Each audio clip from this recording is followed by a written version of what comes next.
To be honest, I was kind of debating whether or not to do this stream, but I feel it's important. Anyways, congrats Kuma, you got first. You're now the coolest member of stream tonight. Also, hello Hyperfantasia, thanks for the lurk. Thanks for stopping by before you go to sleep. I appreciate it. But hey. So, the whole reason why I did Movember, because we're supposed to raise awareness about men's health issues like prostate cancer, testicular cancer, but most importantly, mental health. And I found this one video that I feel really wraps up and summarizes a lot of the struggles that men face today. So we're just going to watch it before I switch over to Mahjong Soul and talk about my own experiences. Hopefully, I didn't accidentally mute this. T sleeveless.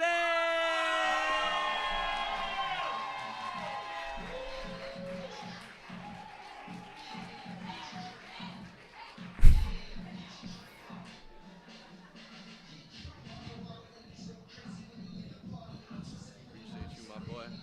Let's get it. Do my best, dog. What up, Philly? My name is T Sleeveless. The number one hardest thing we all have to do as humans in this world is be subjected to the evil and remain good despite the bullshit we go through. I'm a mental health poet, you know, to double tap on the last two poets. Mental health is everything. It don't matter what situation you're in. You could have everything going perfectly fine, your finances, your house, whatever the case may be. If your head is not on straight, nothing else matters, dog. So tonight, I write a lot of mental health poetry. Tonight, I wrote a piece for the men. You know, as a man myself, you know, I was subjected to a lot of like emotional brutality just growing up. And the hardest realization I came to is that nobody really gives a shit. So this is just a piece for the men. This is called Teach a Boy to Cry.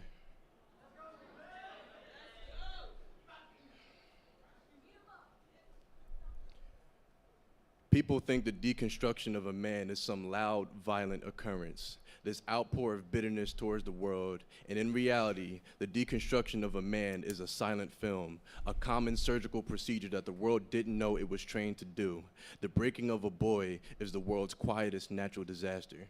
As a man, there is no such thing as being stuck between a rock and a hard place. You either use the stones at rock bottom to build a way out, or you get buried by them. Ain't nobody coming to save you. The entire world is trying to construct you into its perfect little image, and the people around you are the ones who fuel the process of your manufactured masculinity. Some of us are going to make it through assembly, but we need to watch out for our defective counterparts, because the whole world is going to use their flaws to define all of us. Luckily, most defective product is aware of its own shortcomings and tends to destroy itself given enough time alone with its imperfections. This abridged explanation of the process is how you become a man or a monster. Everybody knows what a monster does. Everybody judges the monster. Nobody questions its creator. Some of us are manufactured to make light of our peril, with jokes, if you will. Male comedians are magicians in this way, how they take their pain and airbrush it into something laughable. Hee, ha, ha, joke about a failed suicide. The crowd laughs, the curtains close, the comedian drinks all the way home. A man's tears are just funny that way. How they have to be translated to be accepted. How they have to be transcribed into an art form to be worthy of observation. How you have to bleed artistically to become a worthy topic of conversation. Funny how we can joke about a man's misery, but nobody taught the boy to cry. But they taught him how to fight. Nobody tucked him in at night so he doesn't sleep at night. Nobody offers protection to the protectors. Nobody provides the providers with provisions. Nobody looks after the overseer. Nobody has ever tried to guide the man who steers. Everybody judges the weak men. Nobody checks on the strong ones. Only other men know how subtle a difference before the transition. Nobody taught the boy to cry, so he would do it at all the wrong times. In the barber chair, getting casket sharp, remembering the funeral of a failed relationship. In the grocery aisle, breaking down because he's weighed down by the tears collecting in his baggage at a soccer game, remembering what it was like to be a boy running towards a goal. Most men Most men will only experience unconditional love from their mothers, and some of us don't even get that. Most of us have never even felt appreciation or respect without conditions or hidden intentions. We don't know what it sounds like to hear, "I see you, and I'm proud of you. I'm glad you're here. You really make a difference." Yet the expectation is to constantly be displaying the strength and love that the world is hesitant in conveying. We're expected to have a thick skin but get judged if it turns to a hard shell. The first step in being a man is ignoring the hunger. Because yes, boy, you're going to be starving. Starved of attention, starved of affirmation, starved of love, starved of being told that you are enough. Step 2 in being a man is comfortability with replaceability. You are only as good as you are useful. You are only as valuable as you are needed by others. Should there ever come a day, boy, where you fail to provide everybody with a smiling face, then do not be surprised when they say all men do is take up space, and you are swiftly replaced. Step 3 in being a man is overcoming your fear of the fire, because almost everything you will ever try to build will go up in flames. Relationships, careers, hobbies, and yes, you are always to blame. Step 4 in being a man is understanding that by the time you finally get all the right answers, these questions will have already changed. You might achieve the strength of Herculean fiction, trying to balance the weight of all these contradictions. Be a man, they say. Definition unknown. Description keep changing. We men, so empty, so irritable, so this, so that. We get told where we are so much we've accepted that who we are ain't even up to us. The blame is always on us regardless. One guilty man's actions requires an innocent man's explanation. Otherwise, you're all guilty by gender association. There are 4 times as many male suicidal ideation because it's been hammered in our head that we're falling short of our societal expectations. Imagine being in a world of hurt for 100 different reasons during a nationwide emasculation season. There is a unique brand of sadness that follows being hated without reason. It ain't no secret, while over 30% of us have attempted to stop breathing. Nobody even mentions the men who have succeeded. As the saying goes, every failure is one step closer to a successful attempt. There is no such thing as an attempted suicide. A man's soul dies long before his body has a chance to realize. A man with an old soul is just a boy who contemplated going ghost. For every woman that suffers the same fate, 4 men will follow her to the grave. And I try to hide the stats from the poet because he might romanticize them. He might mistake this tragedy for a love story. He might write a poem in place for the suicide notes that were never left behind because nobody taught him otherwise. So who's going to teach these boys to cry while they're still alive? A man with nothing to lose will view everything as something to take. A child that isn't embraced by the village will burn the village down. Hey, congrats on making And it he this will far. stare One more day. as everything that do didn't it. love him back contorts and cracks. He will ease his way into the fire until he finally feels some warmth. Ow. Thanks, Jack. I actually need that to snap out of it. Anyways. Let's hide this. Switch over. Wait.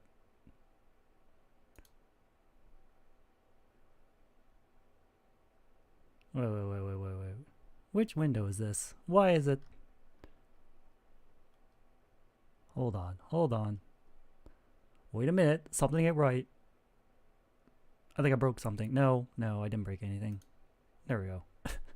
Sorry for breaking the funny number. Don't worry, Frozen. Your enormous contribution is greatly appreciated. Holy shit. We're at 620. Wait. That means we have hit. Oh god, let's see. We have cleared Chad picks next NC64 game. Chad designs new emote. Chad picks next Game Boy Advance game.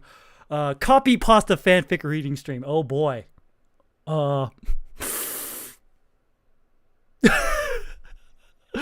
Also, top 3 donor rewards have been updated since we hit over 500. First place gets 400.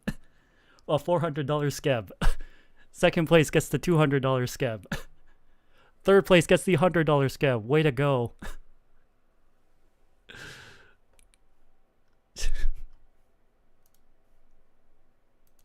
Damn. I was not expecting just $200 right there. Thank you so much. Anyways, time to switch over to Mahjong Soul as I try to organize my thoughts about this whole thing. Oh no, I got logged out of Mahjong Soul because I was just AFK for so long. Whoopsies.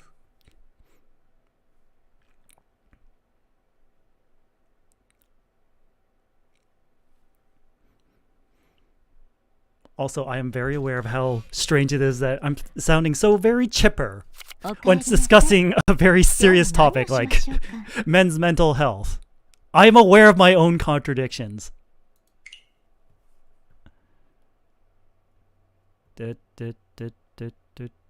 Oh, I think I know why. 69.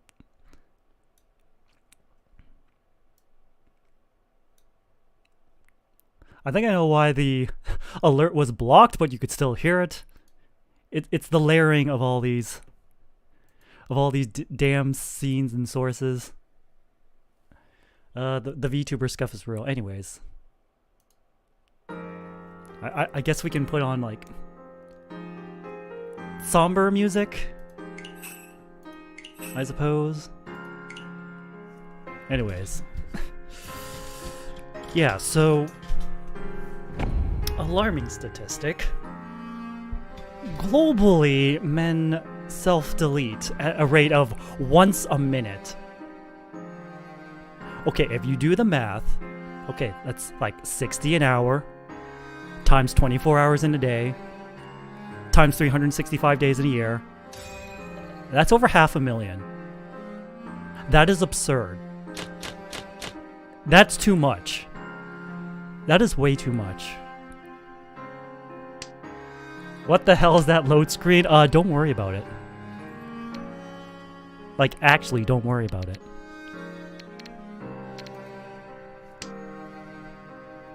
But... oh boy, I can already tell there's gonna be a ton of mood whiplash during this stream. Like, I'm trying to discuss, like, serious topics here. While, like, we get, like, questionable loading screens. But yeah.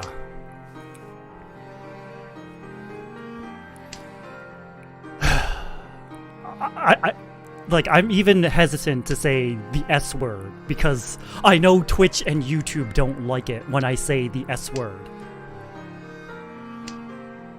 Which is absurd. Like, social media is a fucking joke.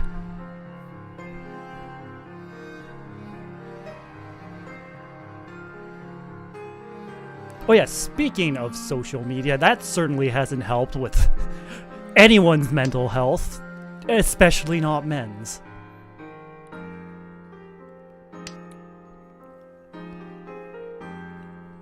Alright, I guess I'm going all triplets. I guess that's the strat here. Anyways, yeah, social media. Okay. Take that. Yeah, dating apps also super predatory. Not good for mental health either. Oh god. I will be talking about dating apps later, but like dating apps are like a subset of social media.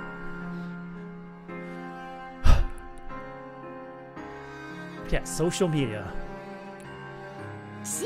I think I've touched about this before. Why is there a Nightmare Before Christmas theme in this game? It's a special Halloween playmat that I earned through a Halloween event like last month. And I just chose it as like, alright, every time I load up a Mahjong game, choose a random playmat, choose a random tile set. And then there we go. Like, you can see I'm playing with the kitty tile set right now. I also have, like, the beginner tile set, the shuriken tile set. Also, I'm not going to roll on the gacha here. Like, I know there's a Prisma Ilia collaboration going on. I don't really care for Prisma Ilia characters. I know, hot take.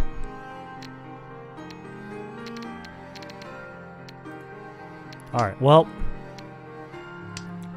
we just drew a one bamboo naturally, so yeah, it is just a strange collab. Don't worry about it.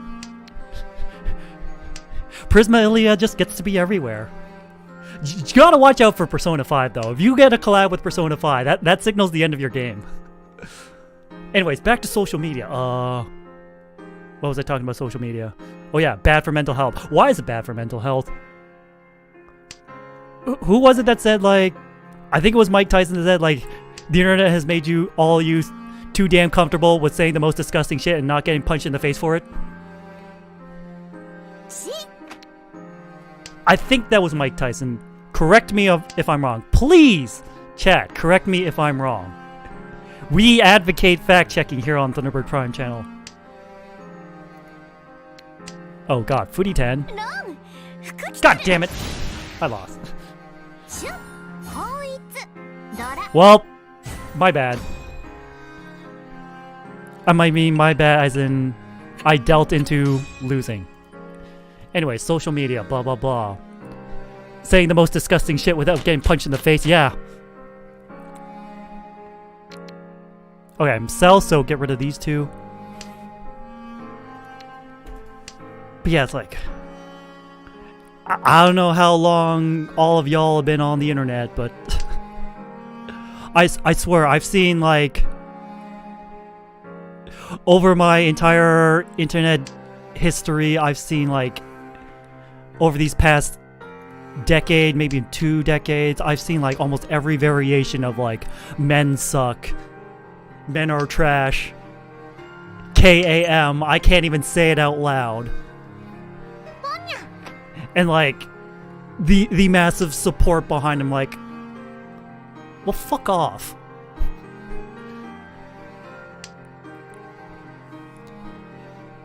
And anyone who, like, deigns to speak up in support of men also gets dogpiled.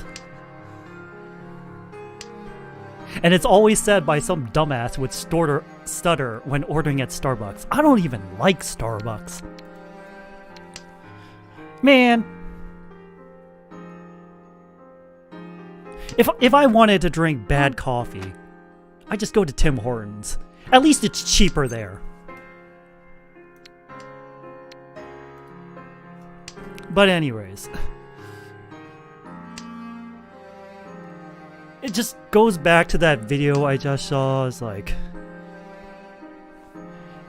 yeah, no one really cares about men. I don't think they ever have.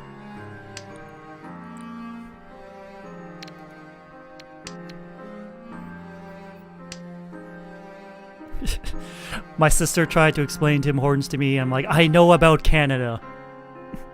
It's basically Canadian Dunkin' Donuts. I think it's the most accurate and shortest way I can explain it.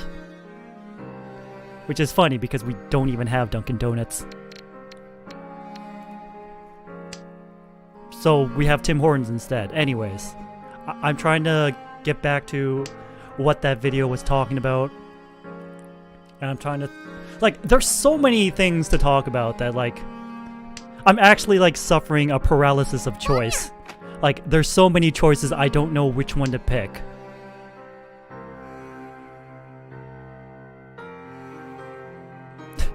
You don't need Dunkin' when you already have Tim Hortons.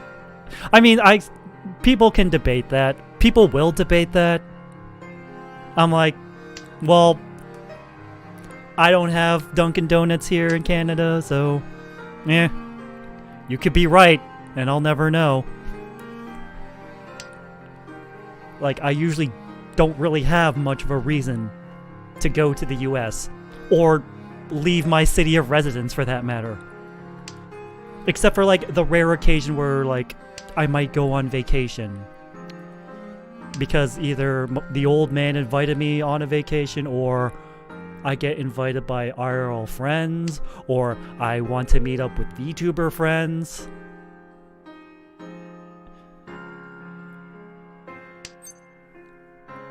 But anyways, speaking of friends, I have touched upon this in like a previous stream during Movember about like the needs of a man. Like, I boiled it down to the 3 P's: personal power, purpose, and a strong peer group. Like, personal power as in like that you feel like you're in control of your own life. Purpose is like the reason you keep on living. And the strong peers group is like a group of friends, typically male friends, because they'll understand what the hell you're going through. That'll like support you, invite you to hang out, and like bond and like pick each other up when you're down and support you in your goals, and like even reprimand you if you're starting to go down a dark path.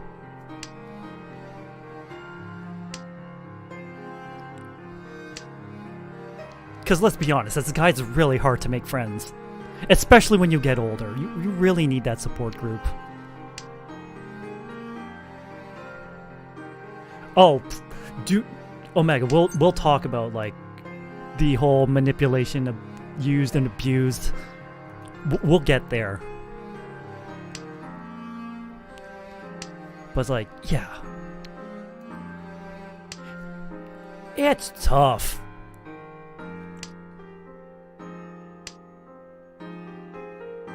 And like, it just reminds me of like another video I saw. I think it was called like, "It's Not About the Nail." And it illustrates like men's and women's approach to problems. And it's like, hey, spoiler alert, it's totally about the nail. I will die on that hill. It's totally about the nail. TLDR, men, when presented with a problem, their first instinct is to solve that problem. Why? Because talking about the problem doesn't make us feel better, nor does it solve the problem. We want answers.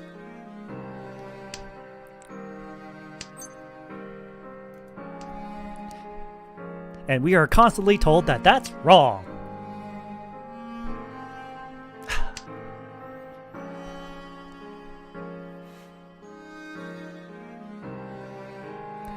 I think the main reason why we're so like solution driven is because that's what's expected of us.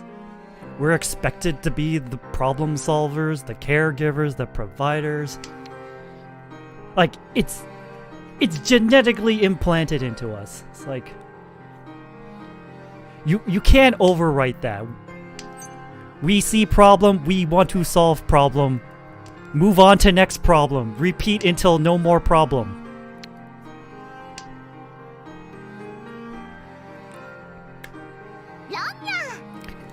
Seriously? Oh, my rank is gonna go down at this rate.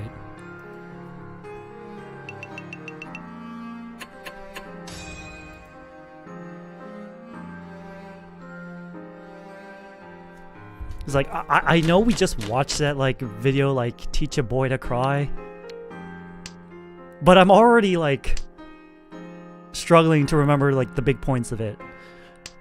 One point that really sucks out is like, men are expected to have thick skin, but get criticized when that thick skin becomes a hard shell. I mean, what did you expect? That hard shell is in response to all the bullshit we have to go through every single day of our lives.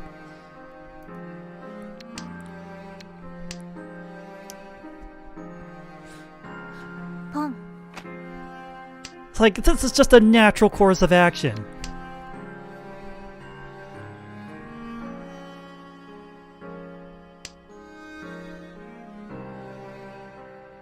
It's like... like, we get torn down and criticized if we show any emotion.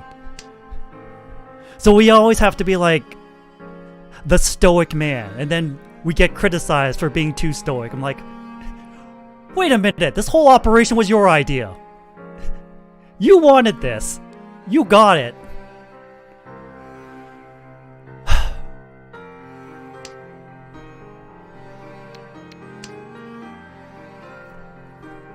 But yeah. I mean, I'm totally up for, like, getting dragged down to hell and going to a gun range. I mean, the hell part is kind of questionable. But, spoiler alert, it wouldn't be my first time handling or firing a gun. Do not ask me to elaborate because I will not elaborate.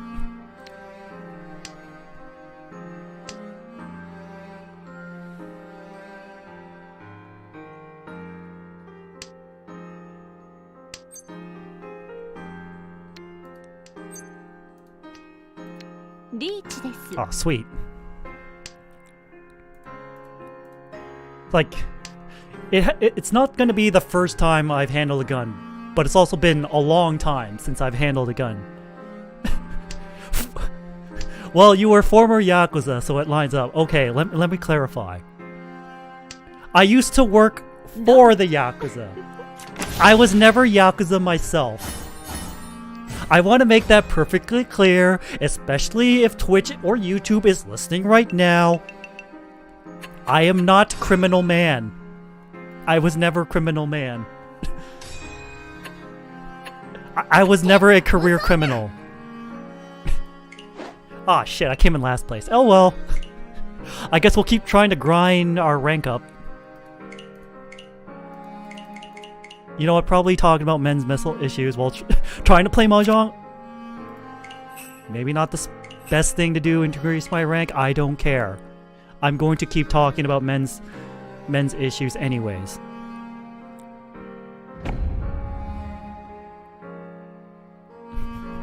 I worked at Amazon, not for them. Jeff was not my boss. I wouldn't want Jeff to be my boss anyways.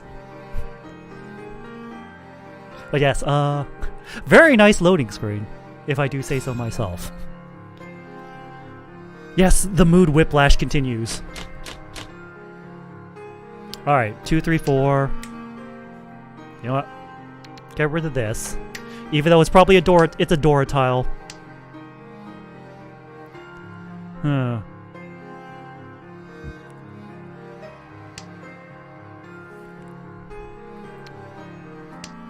But yeah, thick skin becoming a hard shell. Well, that's just the natural course of action with all the bullshit that men are put through.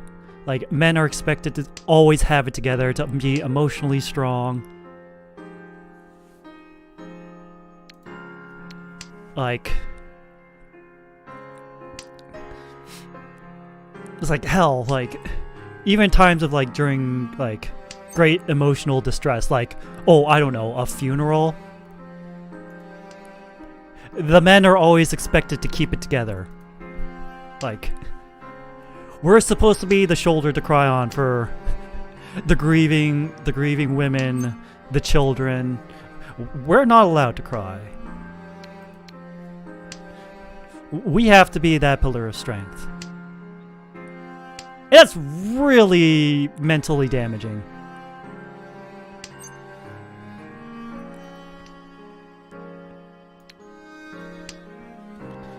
Like, crying is supposed to be like a natural emotional response, but for whatever reason, men are only allowed to cry in these very hyper-specific situations that will only occur like a couple of times in your life.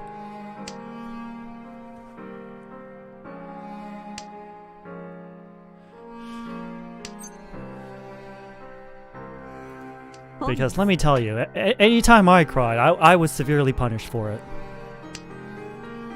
it fucking sucked.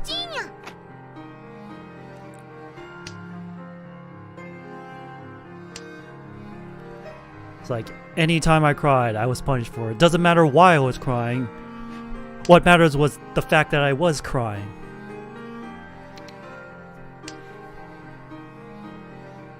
And I would get harshly punished for it, and then eventually I just stopped crying. Like,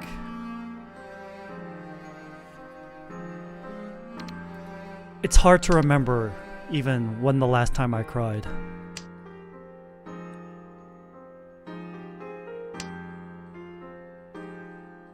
It's hard to remember when I was complimented by a girl. Like, genuinely. Like, I didn't have to pay her to do it. Like, I can't even remember that.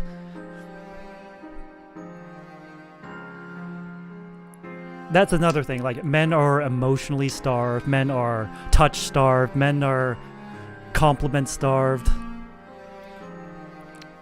Men are affirmation starved. It's like that video says, like, you have to learn to ignore the hunger because you're gonna starve all the time. And that is just so deeply depressing to think about. Like,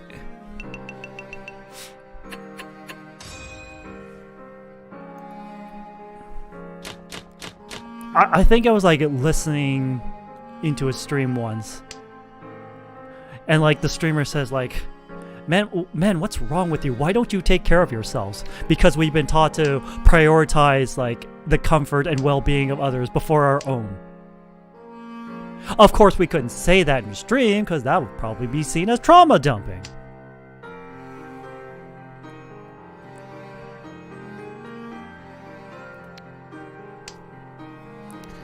When I was younger, I learned to stop crying after getting in fights. My pride kicked in and I stopped myself from showing emotion in stressful situations because you will be... The world will reprimand you for that. And it sucks that it did.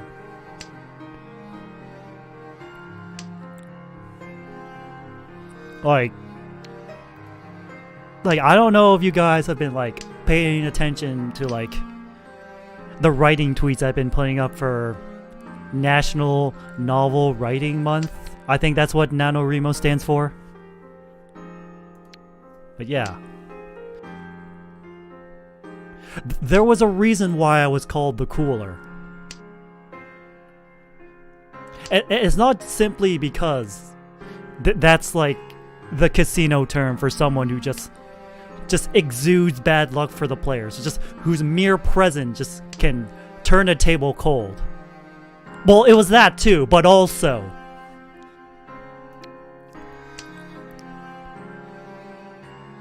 it was also because, like, I could remain stone-faced even when I was being called every nasty name under the sun. Like, that facade would not crack even when I was staring down the barrel of a gun. Of course, I was pissing my pants internally, but they would never see that. Because you're a man, you're not allowed to show fear, you're not allowed to cry, you're not allowed this and that.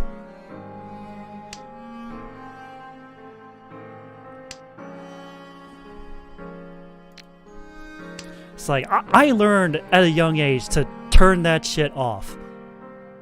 But I've been doing it for so long that it feels like I don't know how to turn it back on.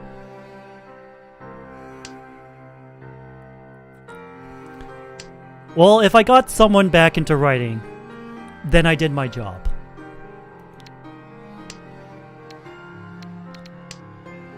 Let's see. We need a 3. We need a 3 here. And then either a north or a 7. Or we could go that. Oh, white. That might be bad. All the white dragon tiles are gone. Shit. Maybe not the smartest idea to do. Unless I draw into that or that and just kind of bullshit to the other one. But yeah.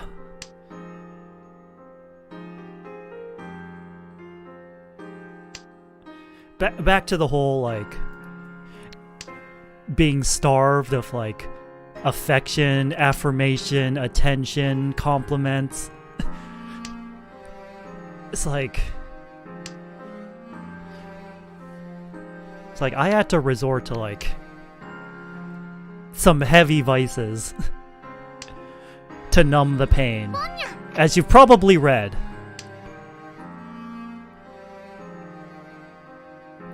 Like, I was so starved for affection that I reached a point it's like, I don't care if I have to, like, pay for it. I will get it. And that's really sad. Alright, we need a 2 or a 5. Not that 2. We don't need that.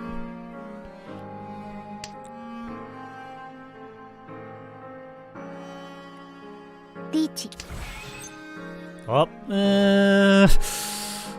I can't, not with that.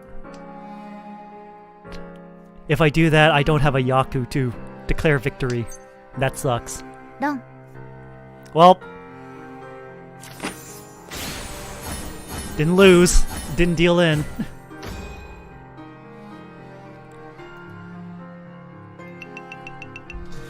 But yeah,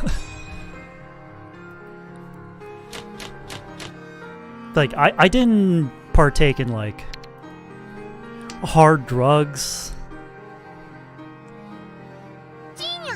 I did used to, like, drink myself stupid. Like, I used to drink until I blacked out. Just to numb the pain of existence.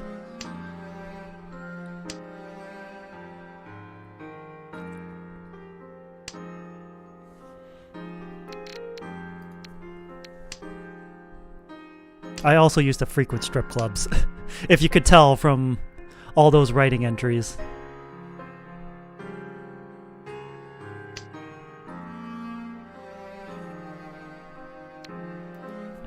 Surprisingly, never engaged in prostitution, though. I never crossed that line.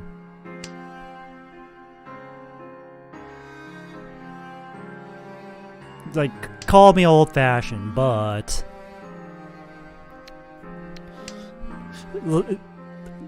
the idea of having sex with someone I don't love doesn't really appeal to me.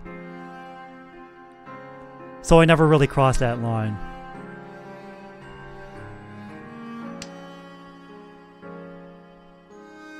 But yeah, I used to do a lot of dumb shit to numb the pain.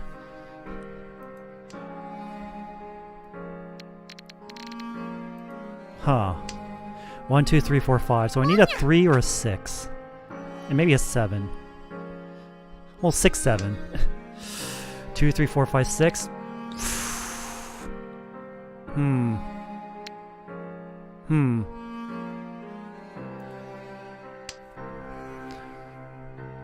This is going to go be crazy. Anyways.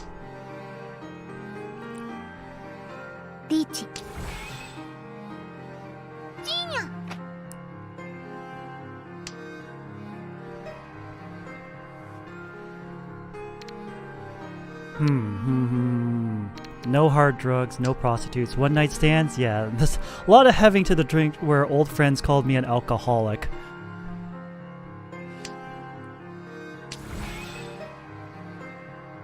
Well, from what I can tell, I think you're in a better place now, Jack. So am I.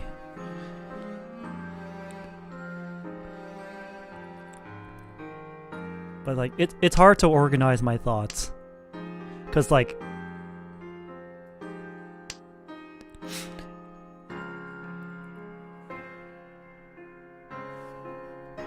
in the words of a certain poet, with a certain bird and panther companion, No. the past is a bitter place for me.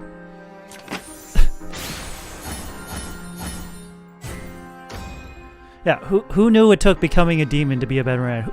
Who knew it took becoming a transforming superhero to become a better man? Who knew it would take such extremes to become better men?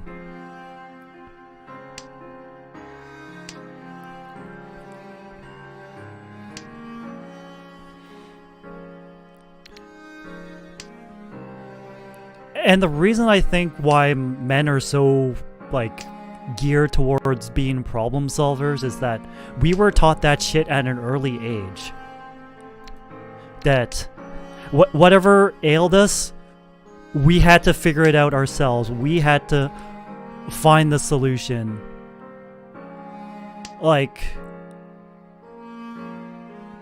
take for example, like I'm digging into my past here. Like I used to be bullied in school. Like I was bullied in school for unacceptable reasons, let's say.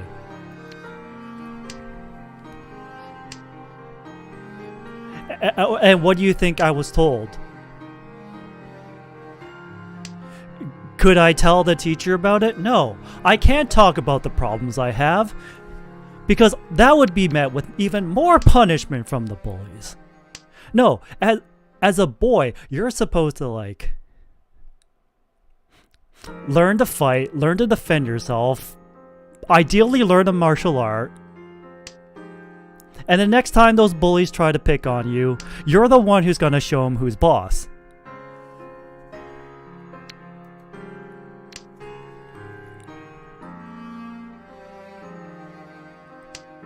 And like experience like that, like, makes you internalize a lot of ideas. Like, number one, no one's gonna come save you. Number two, talking about your problems is only gonna make it worse. Number three,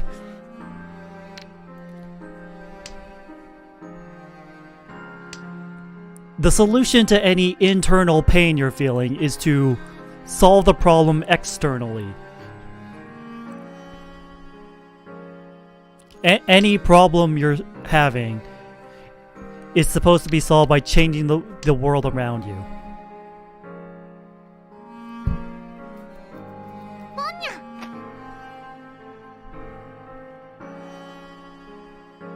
And that shit you learn as a kid, that stays with you for life.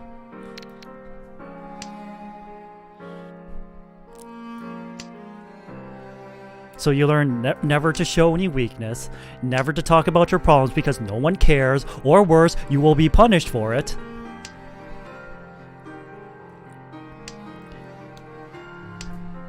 And you learn that you got a problem, you got to solve it yourself.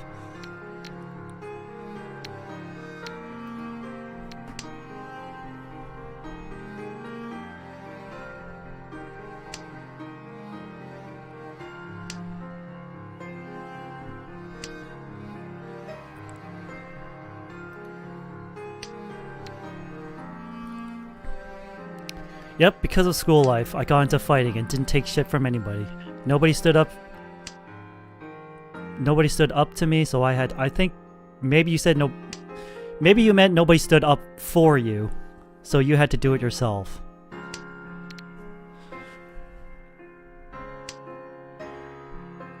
Yeah, I get the spirit of it. I was able to parse out the meaning.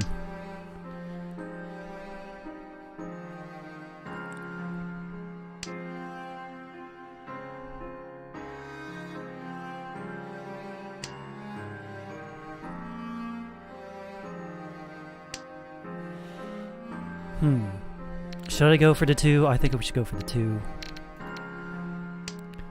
The pure double sequence. And then we need a 5 or an 8. Because we have the 7, 8, 9, so we need the 5 or the 8. Then we have the pair of white dragons here. Or the pair of 4s. That works too. You know what? We'll keep 7, 8, 9 for the Dora bonus. Hopefully we get the second 2 pin here.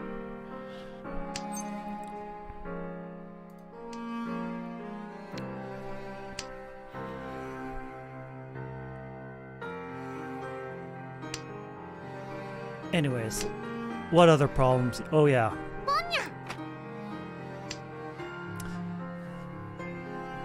Ah, yes. The idea of the disposable male. Like, じい like, how early in your life did you hear the phrase women and children first? 脳天だわ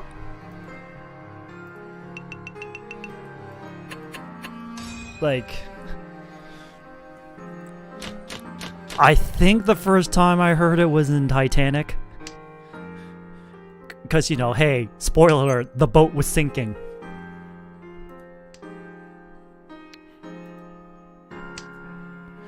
Spoiler alert for a movie that's over 2 decades old. But yeah, I'm pretty sure that's where I first heard the phrase women and children first.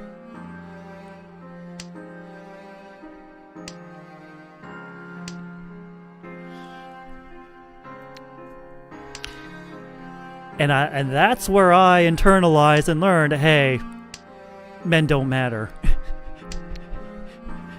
You are secondary to everyone else. Fuck, feels bad. Oh, dude, I was just about to watch it. Well,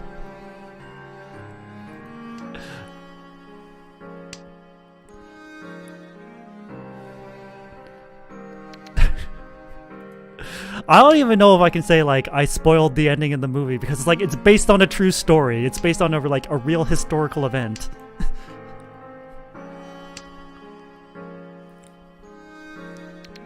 It's like, I've been to the exhibit in Vegas. Which is kind of funny that it's in Vegas of all places.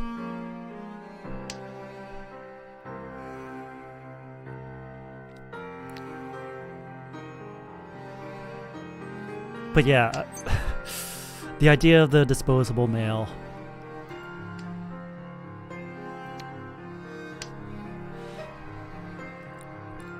Yeah, we're taught pretty early that as men, we're expected to sacrifice ourselves for the greater good. Make way for the women and children because they'll be missed more. They're the ones that need to be protected. You're the ones who are supposed to protect them.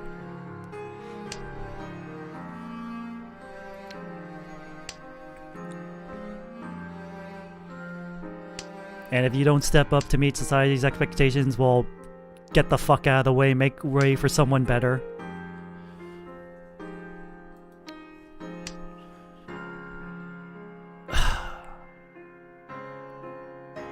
It sucks.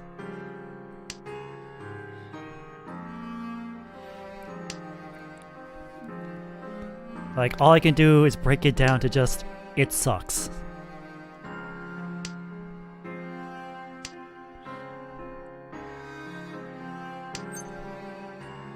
And it ties to that whole thing of like, you only experience unconditional love from your mother. Sometimes you don't even get that. If you're unlucky, you don't even get that.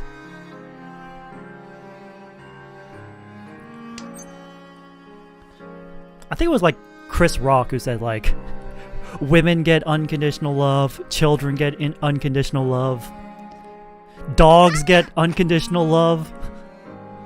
Men don't get that. 1, 2, 3, 4. I don't have enough. I don't have enough for 4 triplets. Because I still need a final pair. But I don't have a final pair. Somehow I'm hanging on to second place just by doing nothing. The Luigi strat is somehow working. Hey, I kind of need that 3 pin, but I can't steal it from you because of the rules. The rules say I can't do it yet. There's our pair. A little too late. 10 tiles left. Can we do it? Well, not with North. ポンです We could do it. We get 7 and 8. Because all the Norths are gone. Oh, there we go.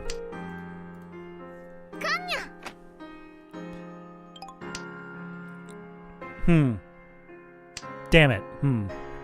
I need the 8. Because if we win, because of that con, all our 7s got turned into Dora tiles. Which is awesome. Nope, didn't win. 天杯です。 But I guess we stayed in second. So, rank up, I guess. まだまだ。次はもっと素早く勝つ。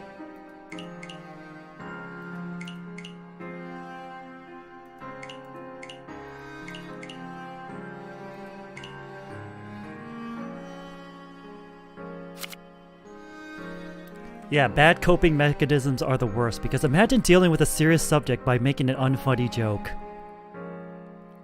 I've been trying really hard to avoid making unfunny jokes. Because it's like, this is a topic that's like, very close to me. Because of like, especially the extremely high self-checkout rate, I'm going to say.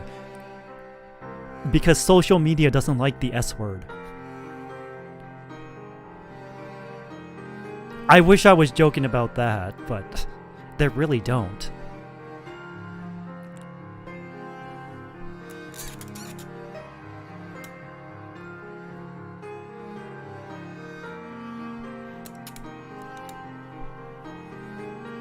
And I've like seen like some YouTube video essayists talking about like the male loneliness crisis we're facing and like all the issues that's like been compounding to lead to this like this powder keg of a problem we're sitting on.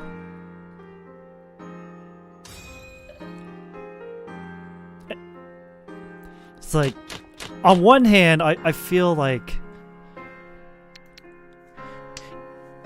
it's good that we're starting to get recognition for this. We're starting to see just how serious of an issue it is.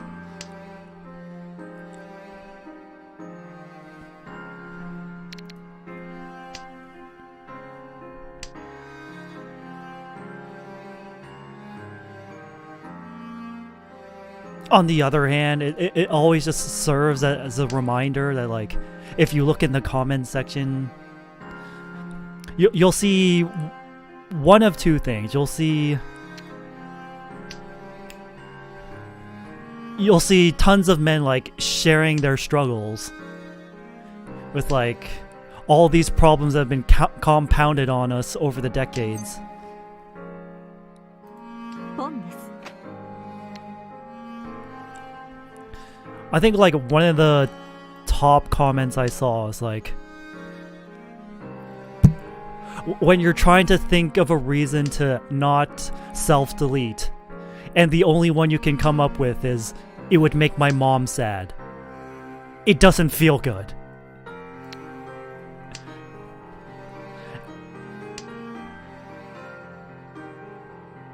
Like, it's like Jack said, I've seen some nasty, absolute venomous shit women say about men's mental health.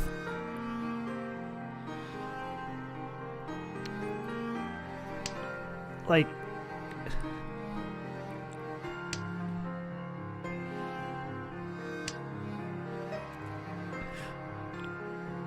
I think like one of the most tone-deaf things I've heard someone say is like, the solution to male loneliness is literally just be a better person. Like you have to be a special kind of sociopath to believe that. Like, the implication that, like, lonely people are just inherently bad people. It's such a putrid take.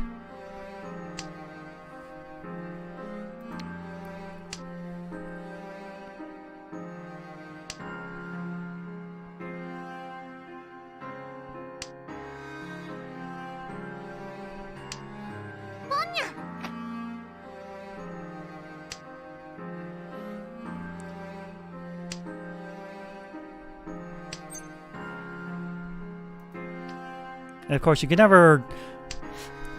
you can never like speak up on behalf of men or men's issues, especially men's mental health issues, without some brainlet commenting "lol male tears" or like some really nasty shit like it's like men are suffering, good. Like, Jesus fucking Christ.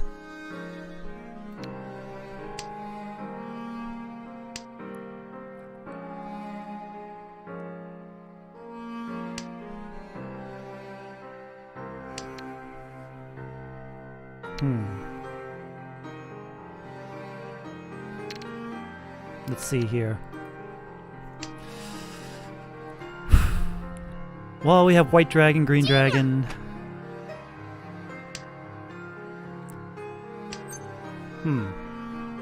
There we go. That works. It's just disheartening to see that kind of shit.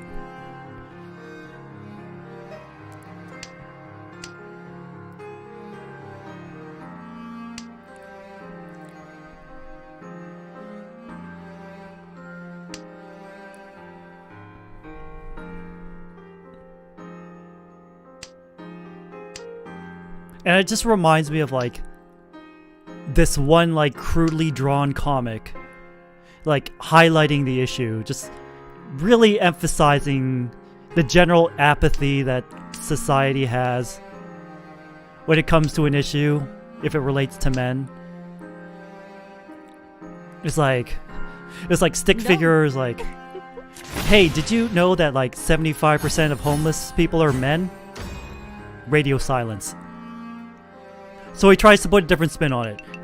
He flips the script. Hey, did you know that 1 in 4 women are homeless? 1 in 4 homeless people are women? It's like, and then that's what gets the response. Like, oh no, that's tragic. We should do something about that. We should do something about that. While we're at it, we should do this. We should do something about the other 75%, the other 3 out of 4 people who are men who are homeless. You know, how about that? No?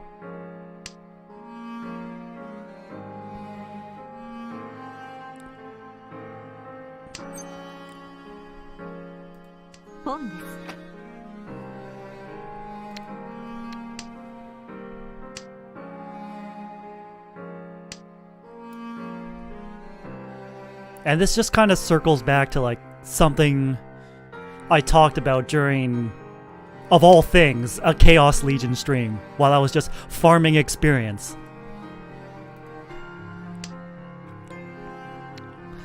There's a phrase, there's like a saying I said. It's like, if you're a woman, things happen to you. If you're a man, things happen because of you.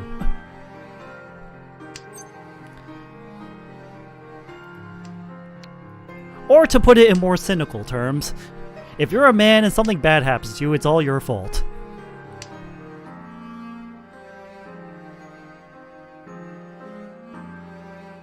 Like probably the most basic example is like, it's like, oh, you didn't get the job? Well, clearly you didn't sell yourself hard enough. You didn't do this hard enough. You didn't do that. You didn't do this. You blah blah blah blah blah.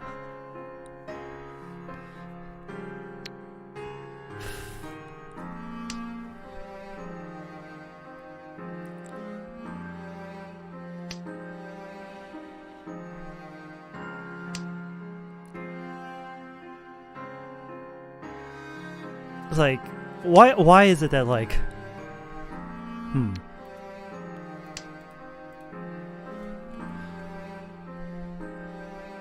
like if there's an issue that like any given group is facing, like there's plenty of empathy to go around, except when that group is men. Then we tell the men to pull themselves up by their bootstraps. Figure it out yourself. You're on your own, kid.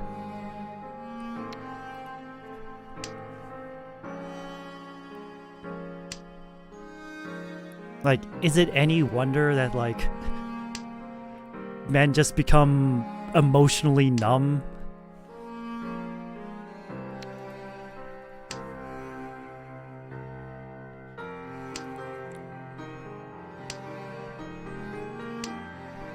Is it any wonder that we just kind of just shut off, turn inward?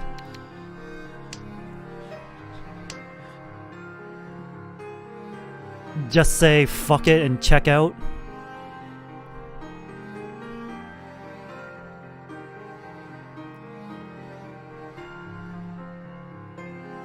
Or worst case scenario, go down in like an extremely violent fashion, taking a lot of people with us. Like, is it any wonder?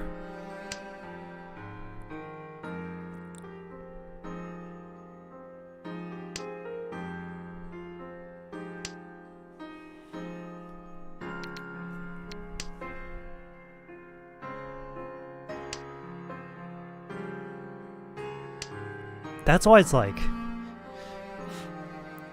it's extremely important for people to check up on their male friends. They're not going to ask for help because they've been told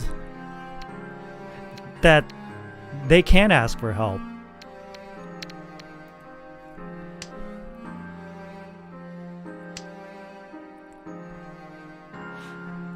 It's like one of the great paradoxes of our society. Like, the moment a man asks for help, society deems him unworthy of it.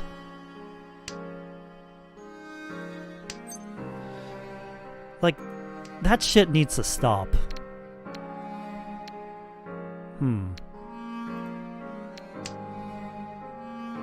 Alright, got the sequence.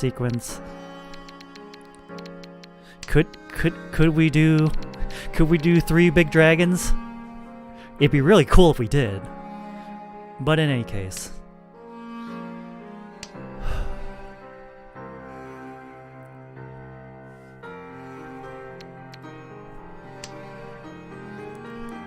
I guess this all just, like, the reason why I'm, like, so invested in this cause is, like, I've gone through nearly all that shit that T-Sleeves guy was talking about in his poem.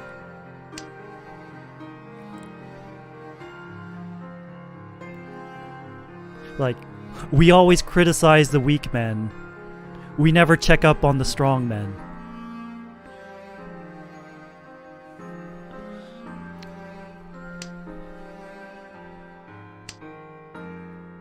And that line about, like, the child not accepted by the village will burn it down to feel its warmth.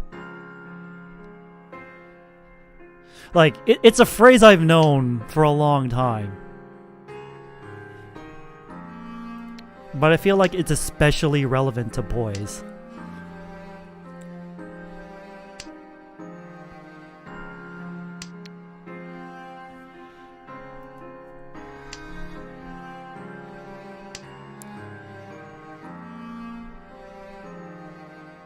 Reach です。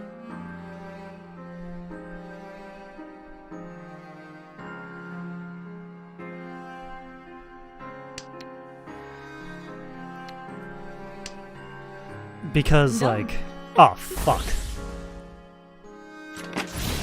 Damn it. That didn't work out for me. Ooh, that's a big cut. I'm in second still somehow. Okay. We're not in too much trouble.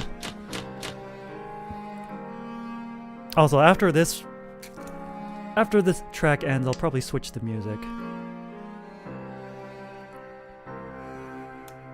Yeah, it just kind of ties into, like, another phrase that, like, I learned over the years, is that it takes a village to raise a child.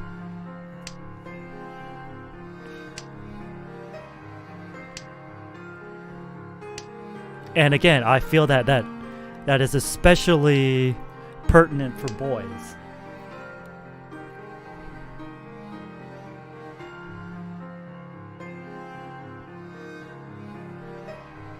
Like, it takes an entire community to pitch in to make sure these boys grow up right, to make sure they don't go down a dark path.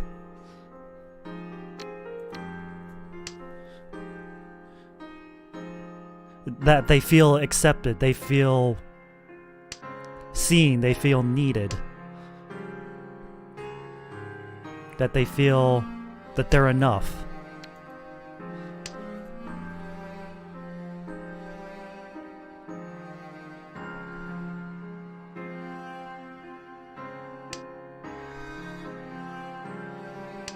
Like,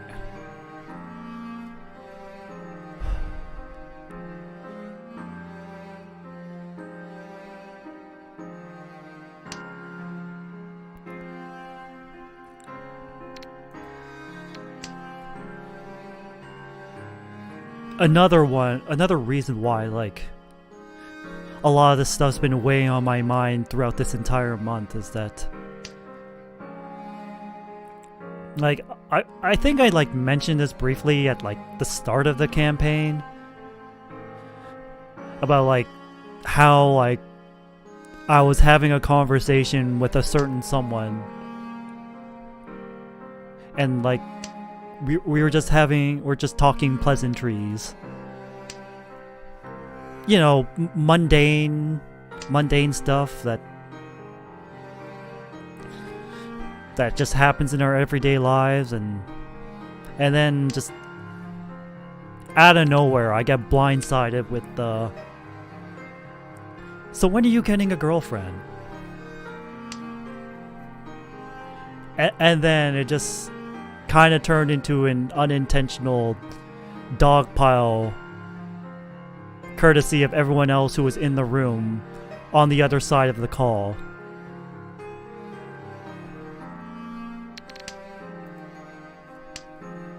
And it became like,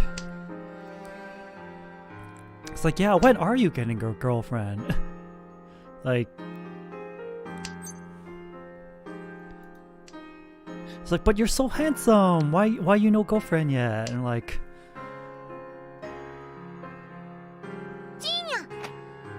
that, to put it mildly, that did not do wonders for my self-esteem. It just,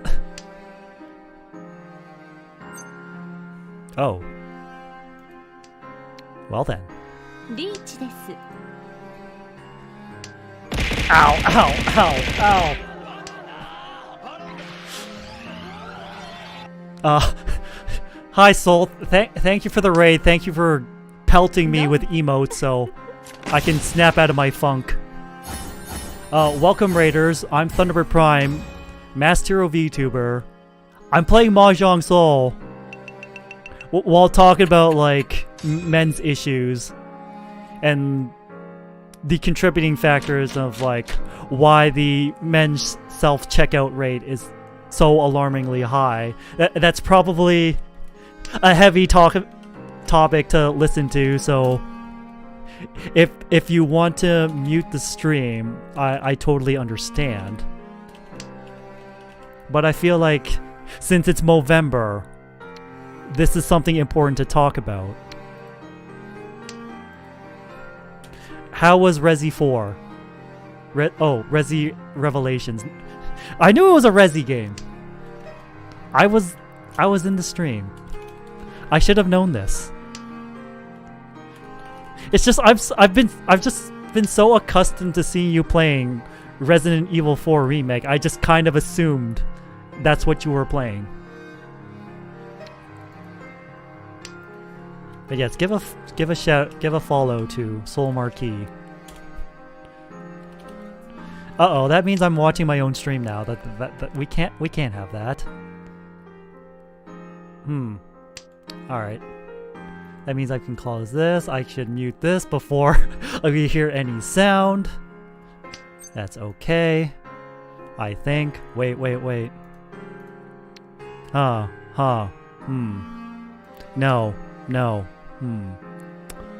You know what? This is starting to get complicated. This has become a big mess. It's good that you had fun, even if you were slightly out of practice. You do tend to play a lot of RE4, so... That's still kind of my fault for jumping to conclusions.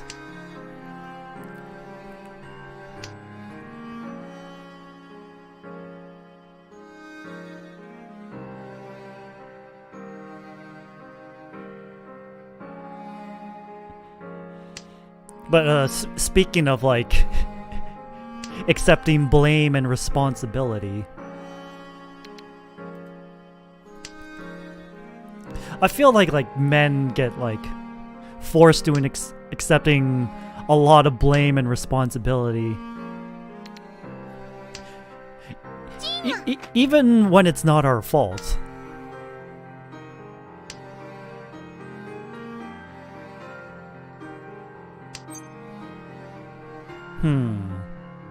You know what? Con that.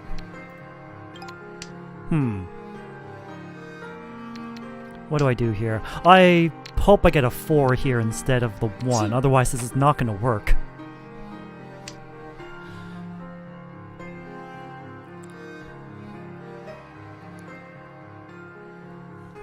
Alright. Alright, we can change the music. From one sad track to possibly another. It's real sad boy hours here.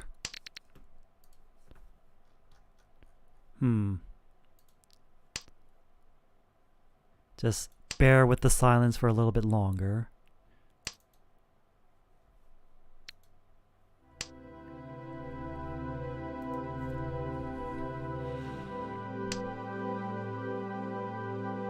It's just really hard to organize my thoughts into a coherent train. Because my mind's going a mile a minute. It's like what's a good analogy for this? It's like if my brain was an internet browser. There's 20 tabs open. 20 tabs at least.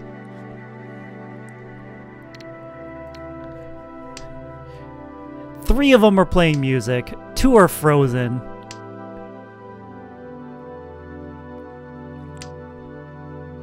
And it takes forever to load. That's what it feels my brain. That's what my brain feels like sometimes.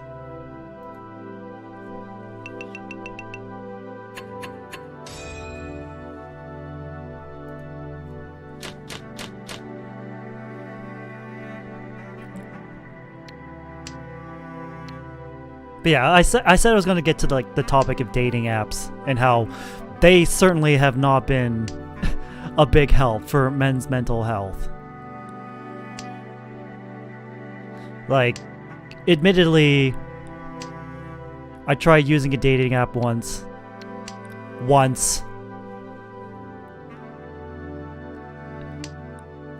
Quickly realized it was bullshit, deleted it, and never went back.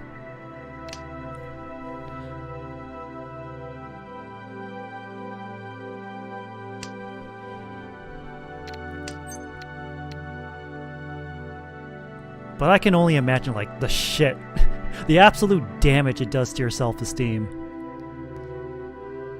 And, like, the image of your self-worth. Like, God.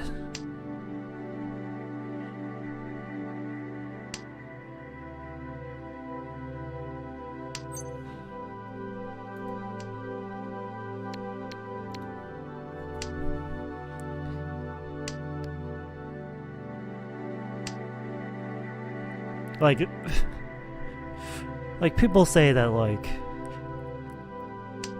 men don't have to, like, face unrealistic beauty standards. I'm like, hello? Have you seen, like, the entirety of the MCU?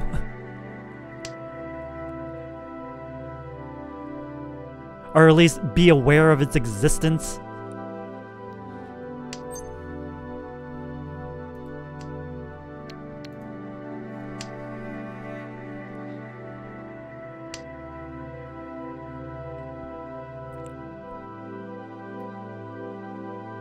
Like, goddamn.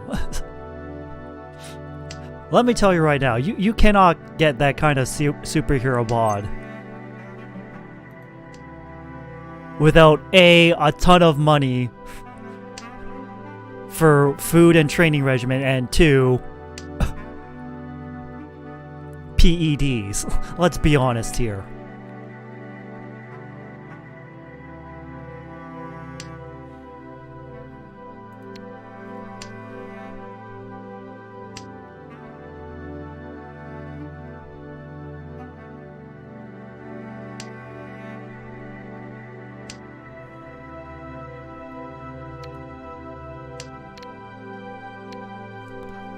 Like, let's be honest here.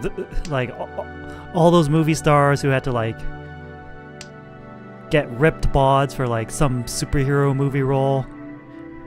Yeah, they were on, like, some diet from hell combined with PEDs. Let's not kid ourselves here.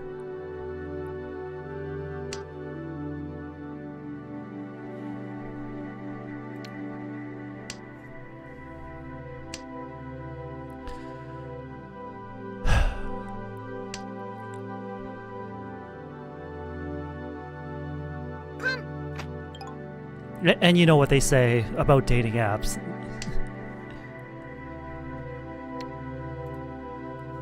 10% of the men are getting 90% of the women's attention. リーチです。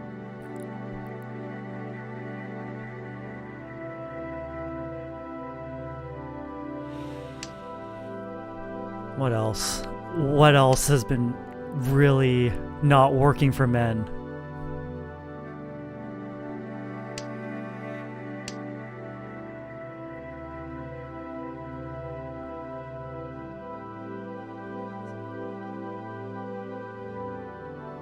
Oh yeah, we're both not going to college as much anymore, and we're also dropping out of college more. Oh yeah, we talked about dating apps and how it's like 10% of the men on those apps get 90% of the women's attention.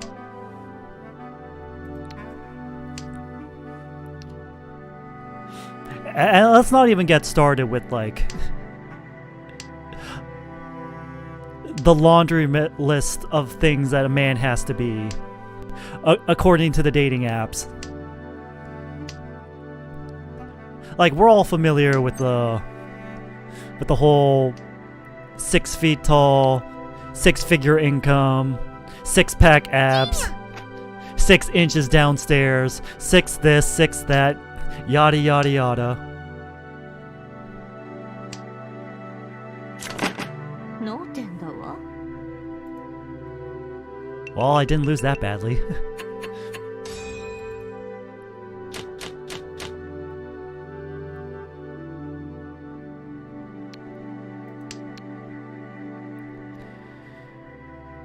It's like filling out a goddamn job application. That is the perfect analogy.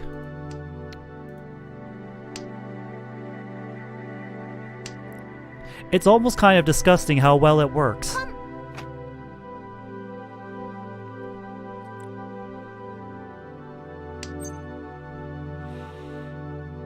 What? Fuck it. I'm banking on getting a west tile. I'll probably get it.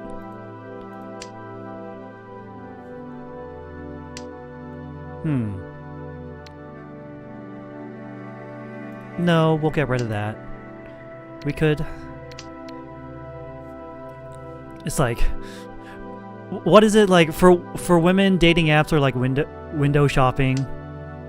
For men, it's like filling out a job application. Huh. I'll keep that then.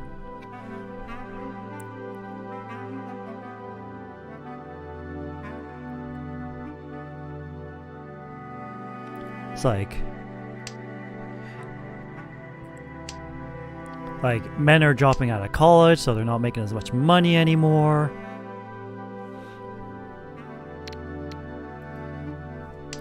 A huge proportion of men are homeless compared to women. The self-deletion rate is just so much higher.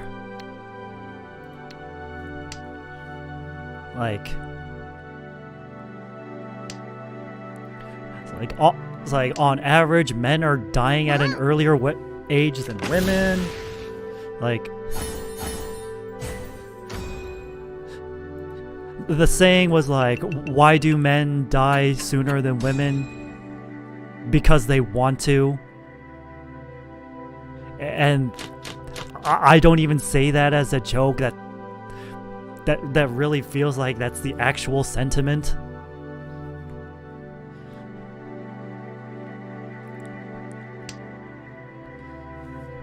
Like, it's no surprise that men are just checking out from a world that's not only is apathetic to their suffering, it's also exploitative of them. It's just actively hostile towards them.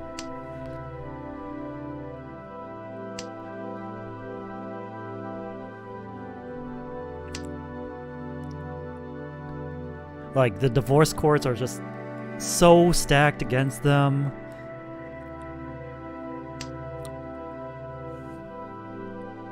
The whole general apathy of society to their suffering.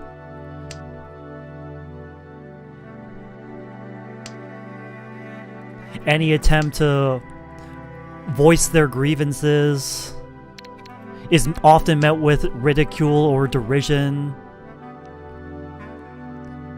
Example, male tears. And you wonder why boys and men don't cry, because of shit like that.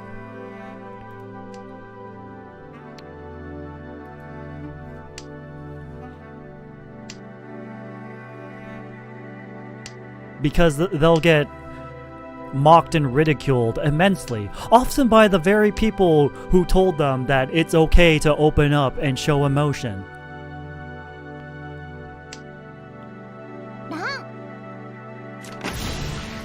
Damn, Termi is on fire.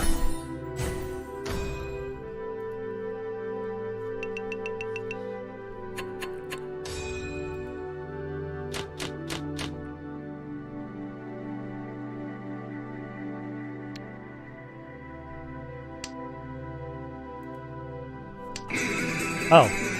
Thanks for the follow, Sacksmith. I don't know if you've been lurking or just showed up to this channel.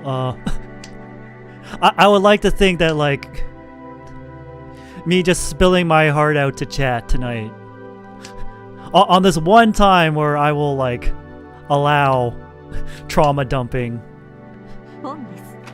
Because it's Movember. It's Men's Mental Health Month. But thank you for the follow.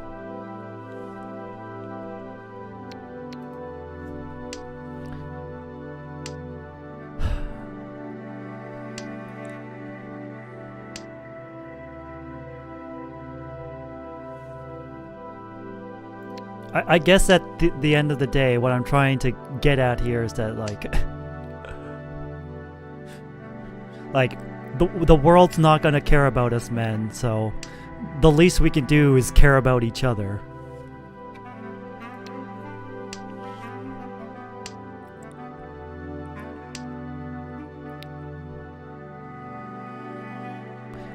We gotta look out for each other. We gotta reach out to our homies when we notice that they've been kind of quiet lately.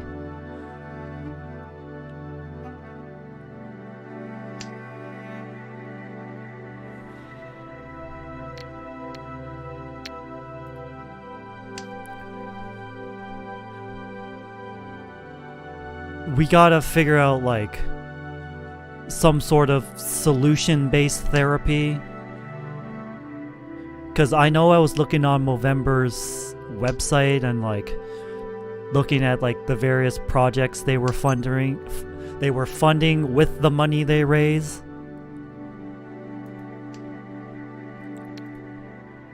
And one of them was, like working towards, like, finding a new method of therapy that works for men.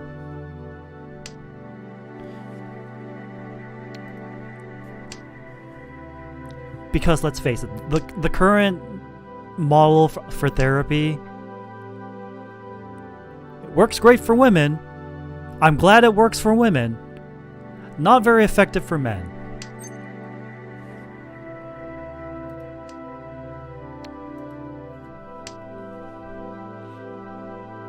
Like I said, men are geared towards finding a solution to the problems they're having.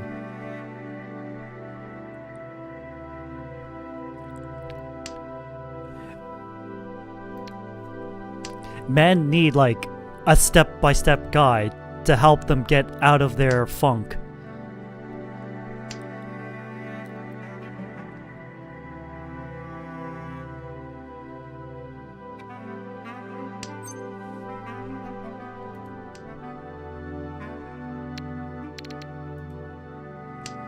it's like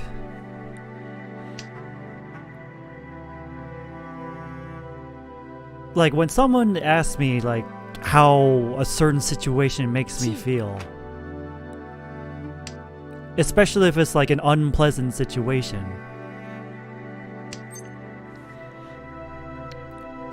like my gut reaction would be like, it makes me feel shitty. What do you think it makes me feel like? Like, I want to find a way to solve this issue so I stop feeling shitty. リーチです。 Okay, so we need... でもごめん God な damn さ it. いね。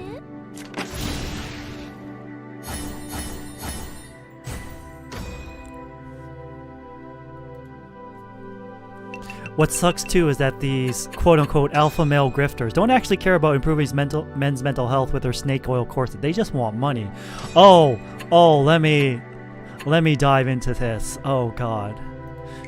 It really feels like...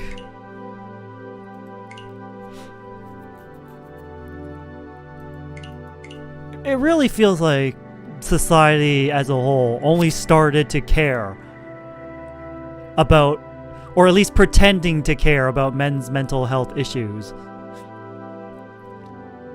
when they noticed that like an alarming number of men were starting to gravitate towards these alpha male grifters. Like a certain someone whose initials are AT.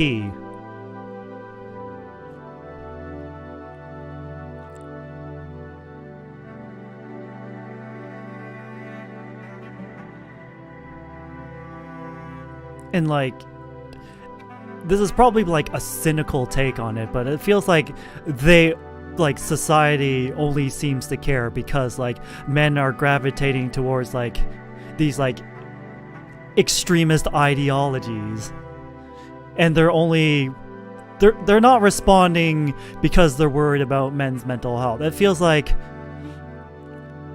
they're more concerned about like, we gotta stop men from like gravitating to these extremist ideologies and instead recruit them to our side. Like, they're treating us like pawns in their games, and that sucks.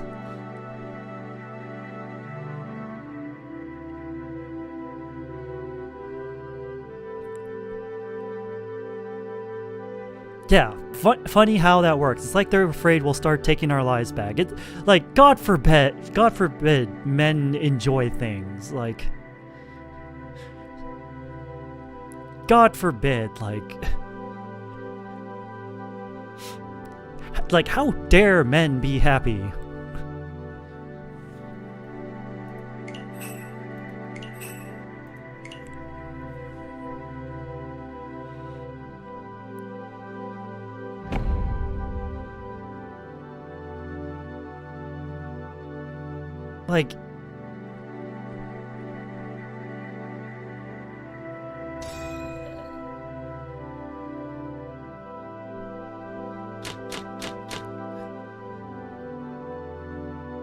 Like, the whole men's mental health issues thing is it's a problem in plain sight.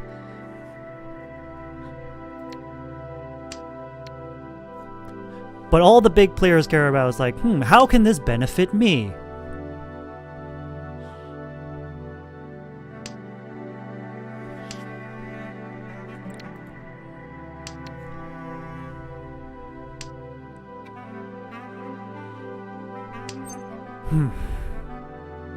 Well, let's go all triplets. 本です。 I don't know what else to go for. It's probably a dangerous play, but I don't care. It's like,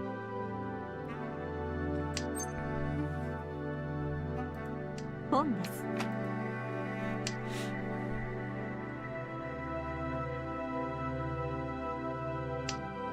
like, where was I going with this? Hi, Stray. Just in time for Sad Boy Thunder Hours, where we're talking about like men's mental health issues. and the problems that just have compounded on us for a very long time, and it's just not looking good. It's like I mentioned before, it's like, I think the comment was like, there were a lot of depressing comments in like the videos I saw addressing like men's mental health issues and the inner turmoil they face.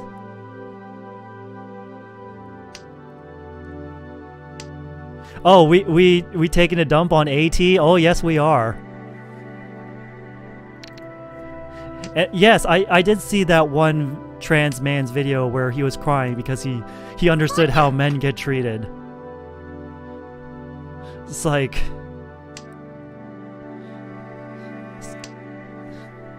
It's like, I want to give that trans man a hug.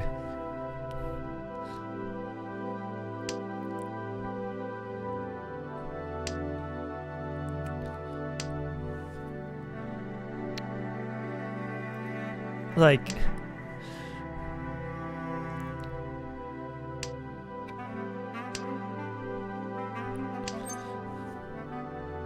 Like...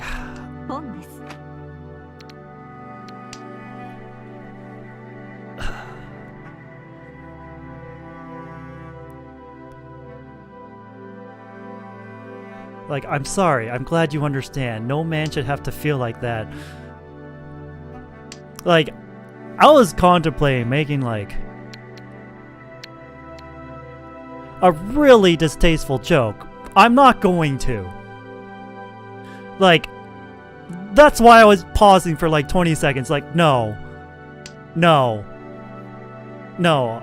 It's like, I have nothing but empathy for that trans man. Like, no man, cis or trans, should feel that crushing isolation and loneliness, on top of being blamed for all of the world's woes.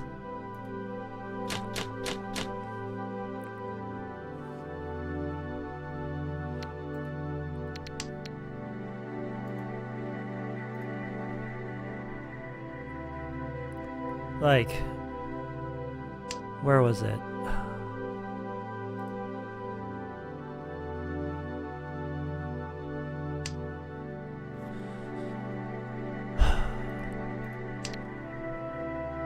Yeah, if a man is lonely, it's his fault. He's to blame. It's like that. It's like the thing I said before. Like, if you're a woman, things happen to you. If you're a man, things happen because of you. And on the topic of loneliness, and just going back to the whole men are so touch-starved and depraved of basic human contact, they no longer feel human. Like...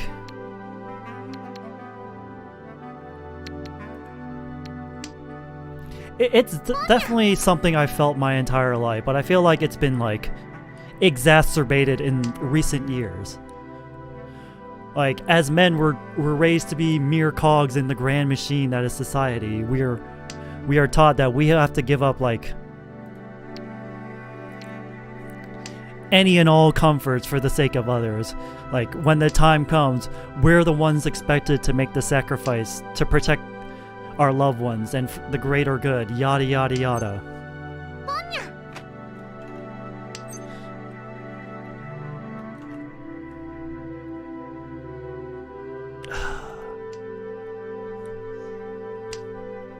This is not good.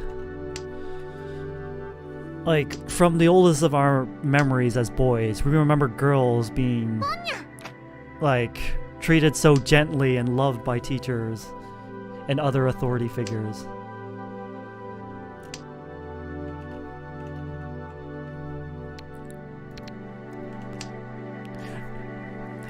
Meanwhile, the boys, we'd be the ones to get yelled at. We're the ones who always got in trouble. We've been told to shut up, not cry. Man up. Probably the The two most damaging words to a boy's psyche.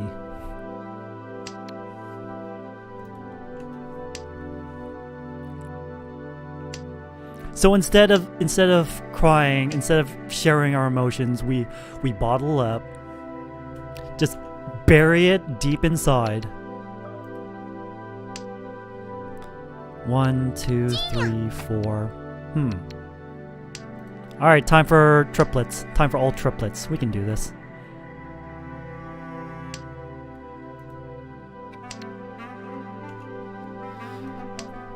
It's like, we bury it inside. It leads to depression. It leads to isolation.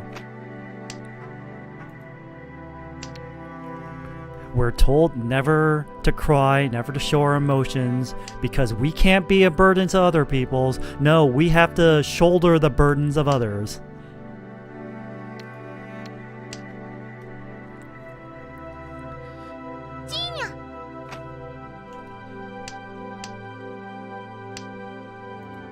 Like, we're always treated as potential perpetrators of certain crimes.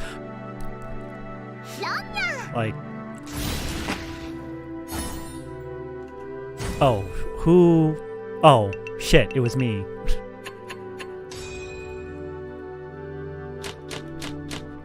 Shit, I was kind of on autopilot there. Alright, 3, 4, 6, 7.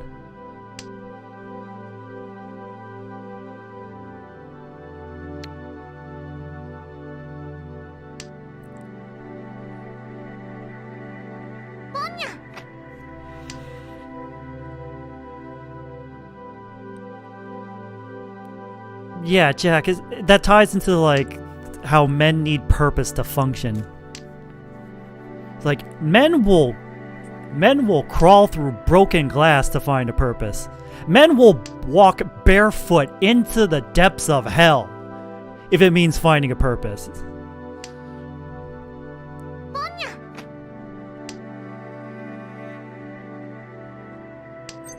And if they don't have a purpose, they're gonna try making one, and that never ends well.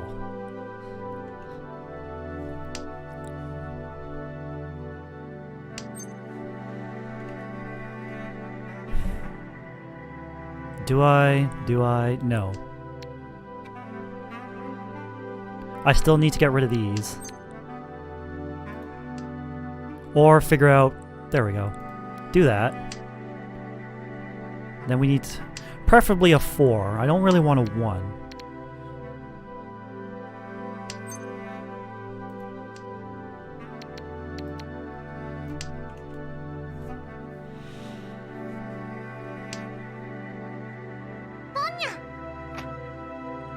It's like it's a double whammy. We're taught to, like, never show emotion, never reach out. But that leads to, like, isolation and depression and loneliness.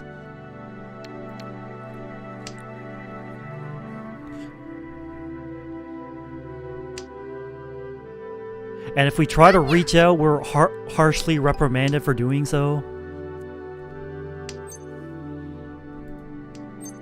Oh, Richie.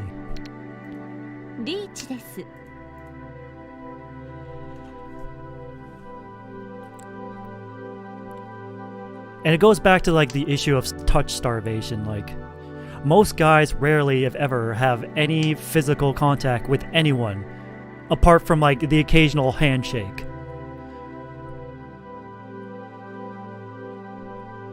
Like...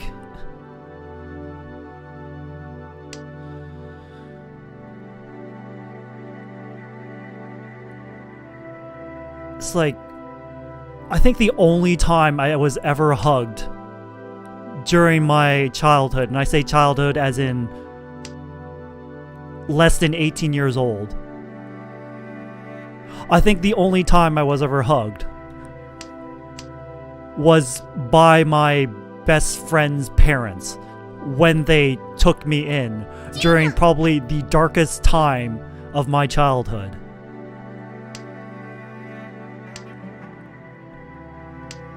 Other than that, not even once during my childhood.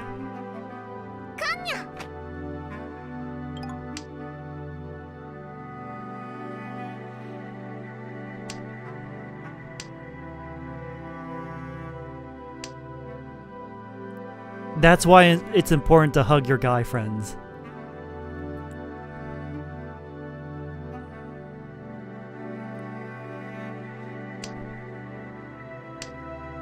I thought guys did it too. Guys are starting to do it more, and that's something I'm definitely thankful for. And I'm at the odd point in my life where I've accepted the mindset that if you're just living for the sake of being alive, does your life have any purpose? Sí.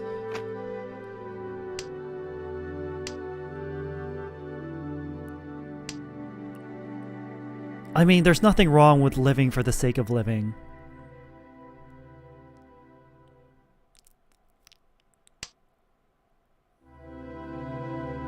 Like, you gotta keep living to find the purpose. Maybe you'll find the purpose, maybe you won't. I just know that you won't find it if you're not alive.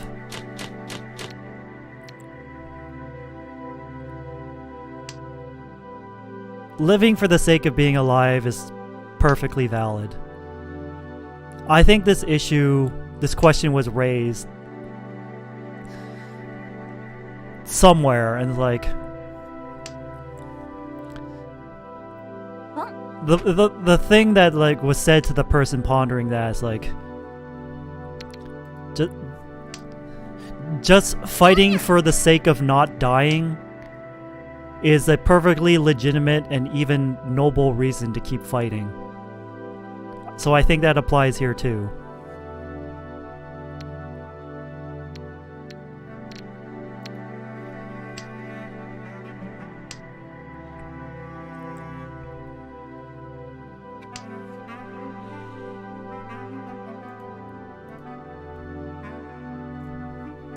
And the whole like hugging your friends thing,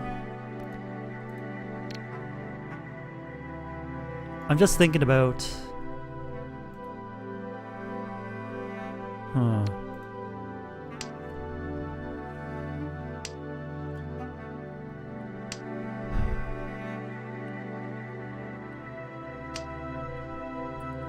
I just think about like how like openly affectionate girls are with each other, especially online.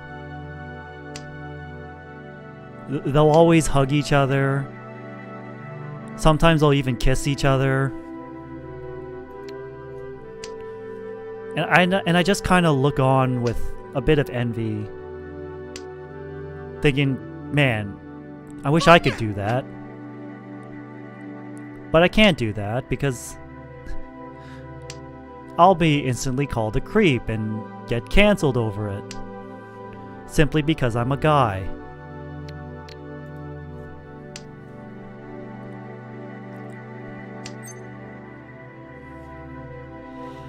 Hmm, 3, 4, 5, 6.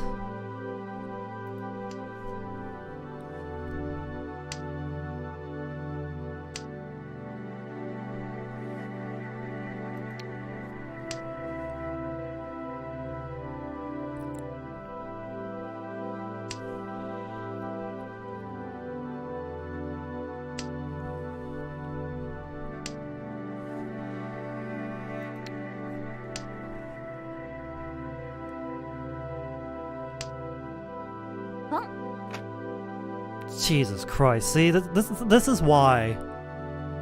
This is why I feel like why there's so few men in like teaching positions anymore. There's so few men in like caretaker positions. Because like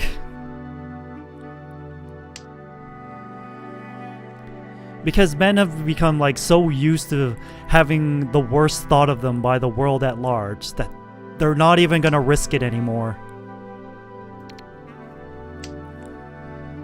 Like, why take that risk when one false accusation could just ruin your life? It's not worth it anymore.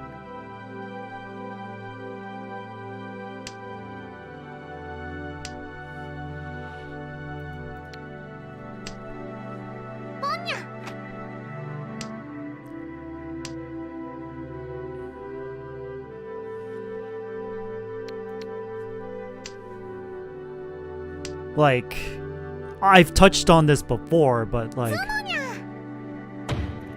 it was because of a false accusation back in high school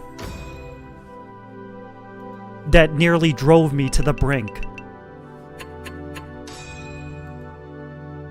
And if it wasn't for the aforementioned best friend, it would have ended badly.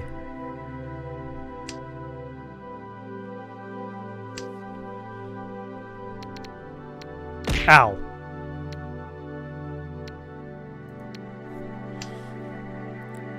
And it's like,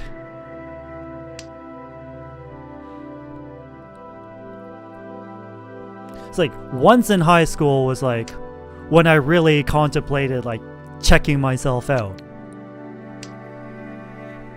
And then if you're paying attention to what I've been submitting to Twitter for NaNoWriMo,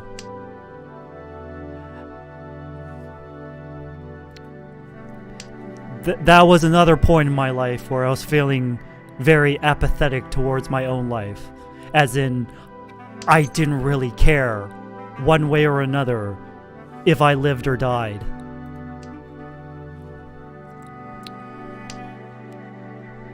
So I was just kind of drowning myself in vices. Just squeezing out any semblance of pleasure, or just to feel anything. Because it felt like a sword was dangling above my head, and I was just kind of waiting for the day for it to just come down.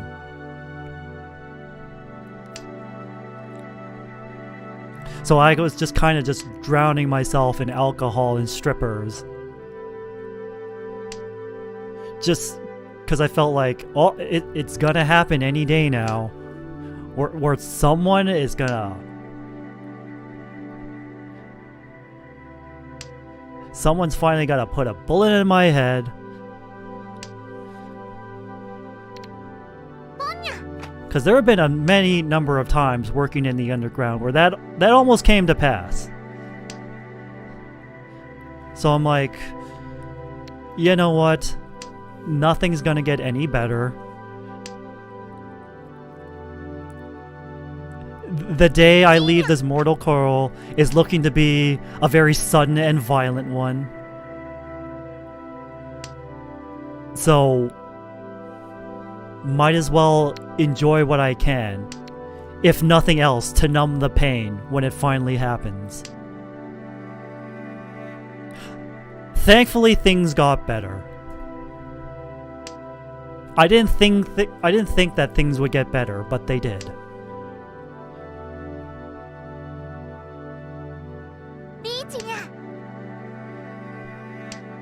Thanks to a certain old man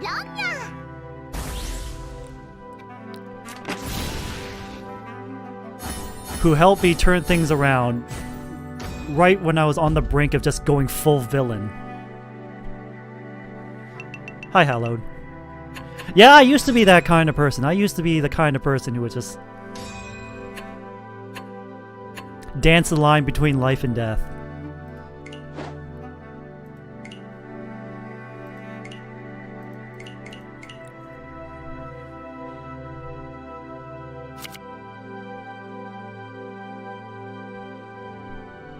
Because, hey, no one cared that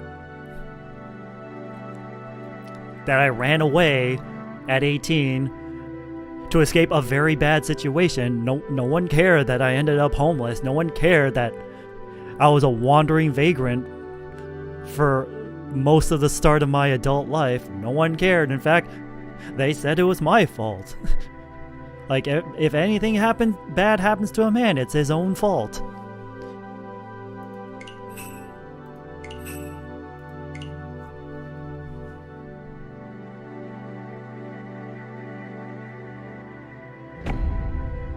So if anything else, just like this whole NaNoWriMo thing is just kind of sorting out my feelings. Just kind of looking back at a very dark time in my life. In fact, like the whole timeline of like what I've been writing, it takes place like, it's like the prelude to chapter 1 of my lore.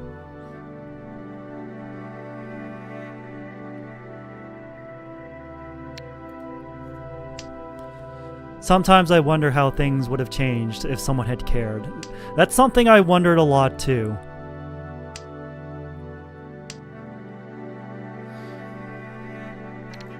I guess the important thing is that, like, this story does have a happy ending. Someone does care now. Someone continues to care now. And I am eternally grateful for that.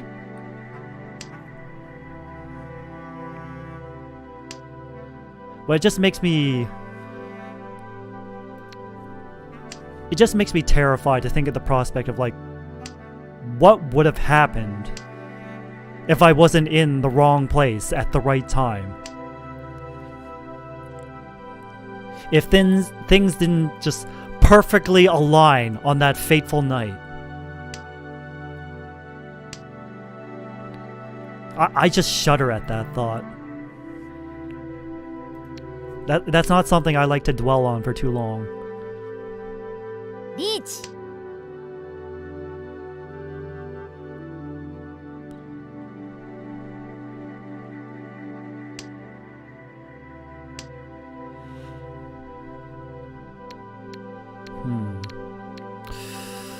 Four, five. Keep that. Now I need a 6. You think things would be better, but what if being on your own forced you into who you are now?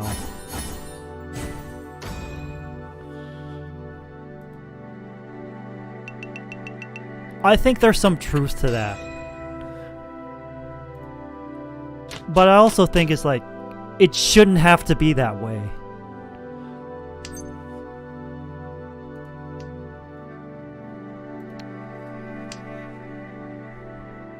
Like, boys and men shouldn't be put through a trial by fire to become stronger. That's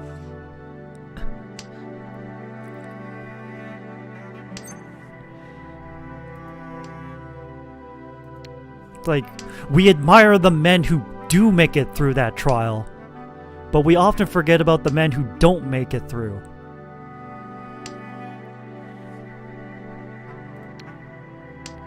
It's definitely a sobering thought.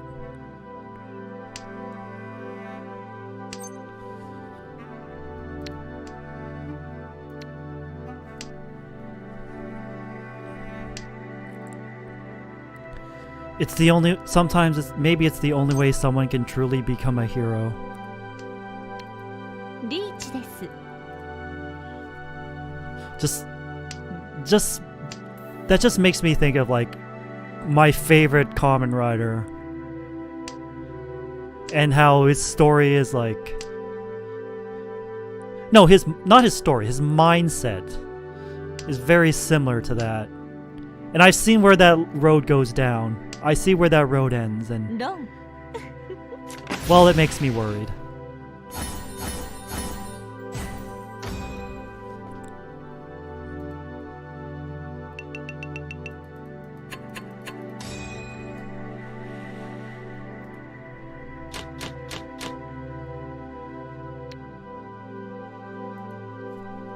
I feel men can either become heroes or monsters. That fun you say that, Stray. We were watching a video at the very start of the stream called Teach a Boy to Cry. And they said something very similar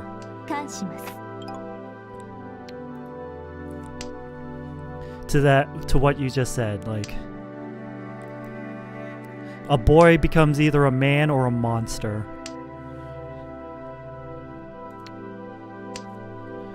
Okay, 1, 2, 3, 4. I guess we're going all triplets again. Or at least attempting to. Oh, we definitely have that. We can do whatever the hell we want now. We have our green dragon.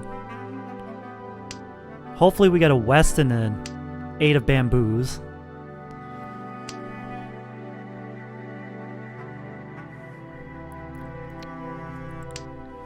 It's like, ポン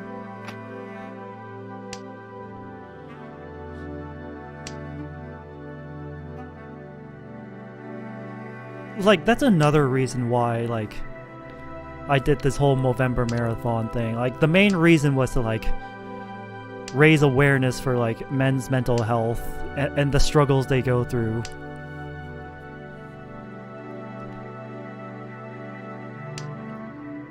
It's like, ポンです like, while I'm proud of the milestones we reached and I'm eternally grateful to everyone who contributed, like, at the same time, I also feel like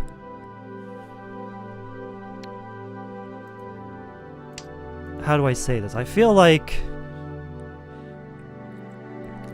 not like us not reaching $1,000, reaching our goal of $1,000. I feel like that's a personal failure on my part, and like my mind wanders to thoughts of like, what could I have done better?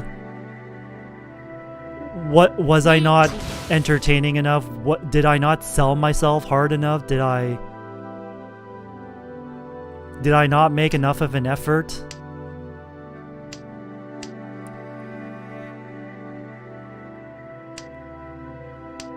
And I understand that like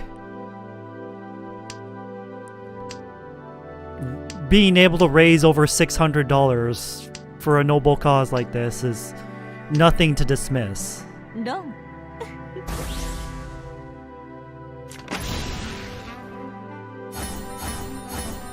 All triplets. Honeymoon! It's like, I just think about like what I could have done better. Were the incentives to donate not enticing enough? Were the milestone goals not appealing enough? Like, was I not entertaining enough? Was I not chilling myself hard enough?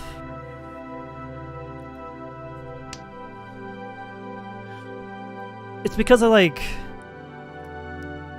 I see other content creators like raising money for charity.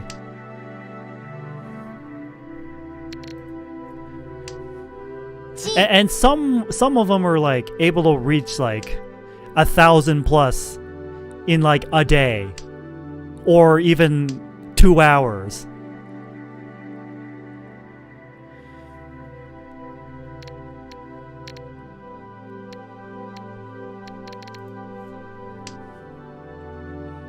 And seeing that just makes me feel like I fell short some way, like there's something fundamentally wrong with me personally that I couldn't do enough. But thankfully I have like friends in my inner circle to help remind me that like, no, you did more than enough.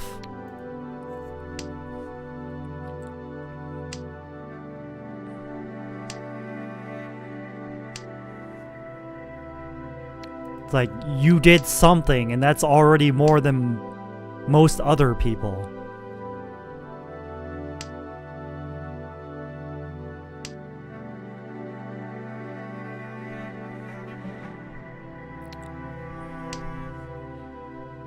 And I think that also like perfectly encapsulates the men's mental health thing. Like, it's ingrained into us to, like, if something goes wrong, we first look at, we first look inwards to see if it was a personal failing on our part before laying blame on anyone else.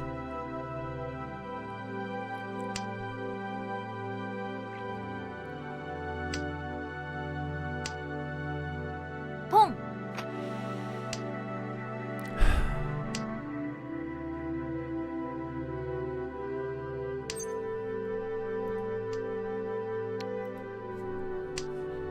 Chi.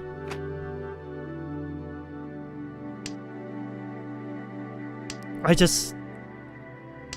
think in times like this, I just try to remember that one line from the Boondocks. It's like, what do you do if you can't do nothing, but there's nothing you can do? You just do what you can.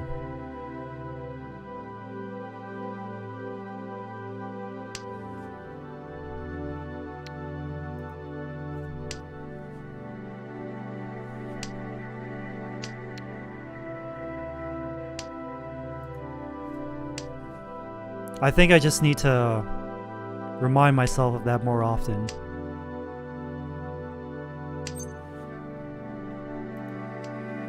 Just so I don't get poisoned by my own brain worms.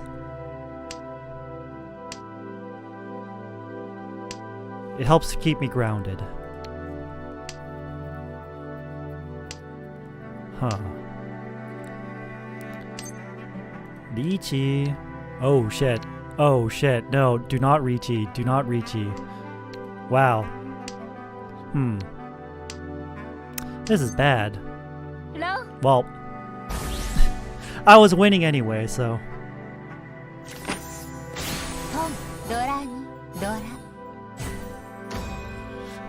It's like, I try so hard not to blame external factors like the algorithm.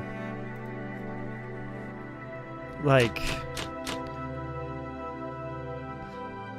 I said, it's a very man thing to try to like first find blame with yourself first before just jumping the gun, because like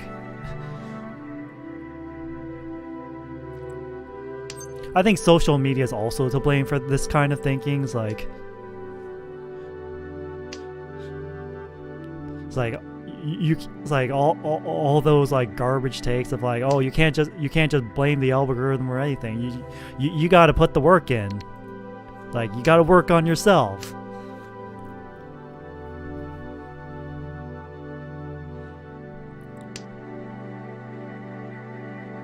Like, if you're struggling to get those numbers up, you got to look inward first.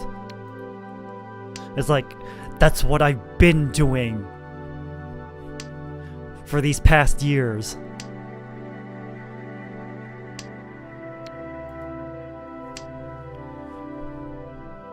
It's like, at what point is it acceptable for me to stop blaming myself for factors out of my control?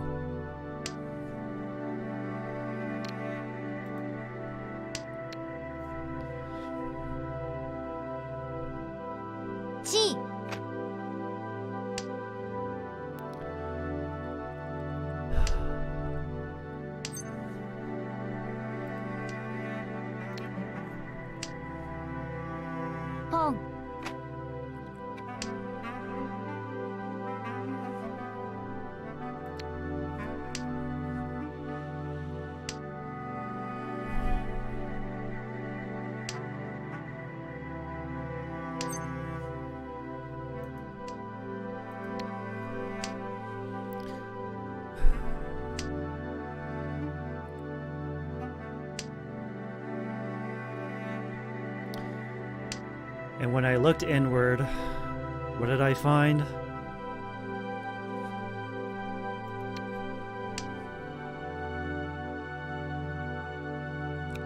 I found a guy who just wanted to inspire others the same way he was inspired.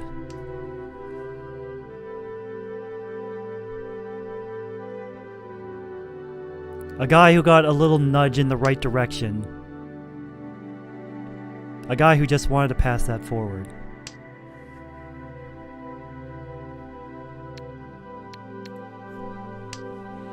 I think that's enough.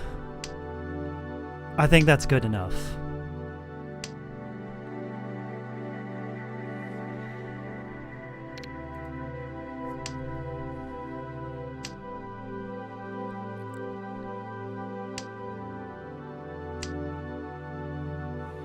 And what's he doing?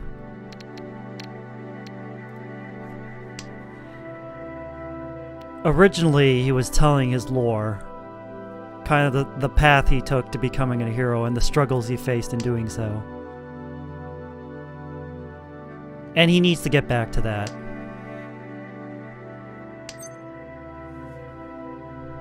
Huh. No, I can't do that. Not yet. Not until I figure out the issue with this. I have to just do this naturally.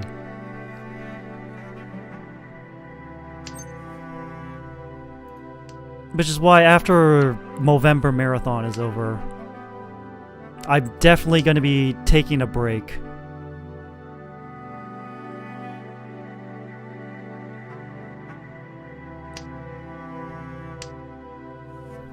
For a week minimum. Say for Thursday. Because I already made plans for Thursday.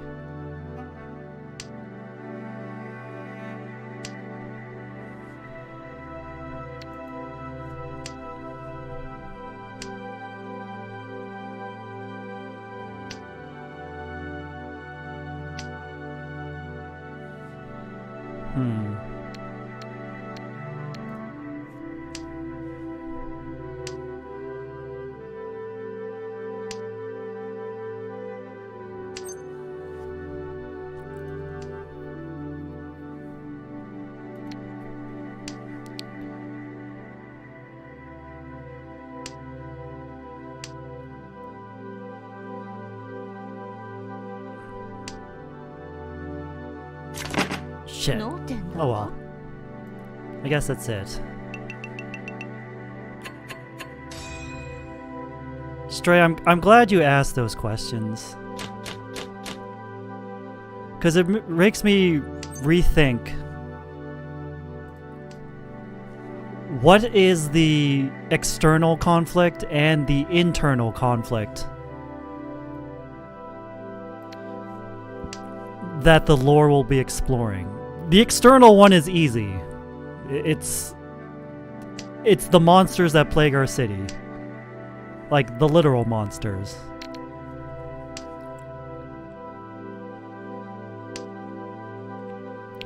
The internal conflict, I've given some thought about. And I guess the story is just about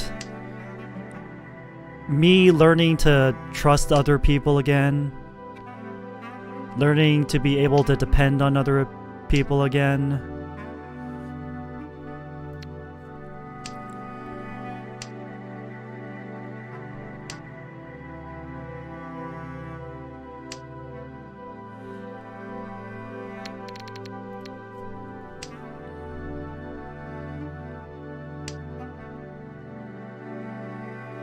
I guess the main internal conflict is like, yes, there are awful people in the world.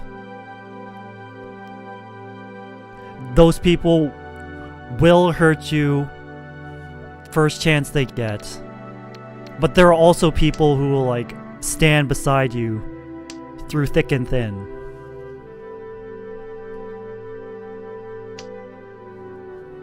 I guess that's the message that I'm gonna try to convey once I summarize all the lore.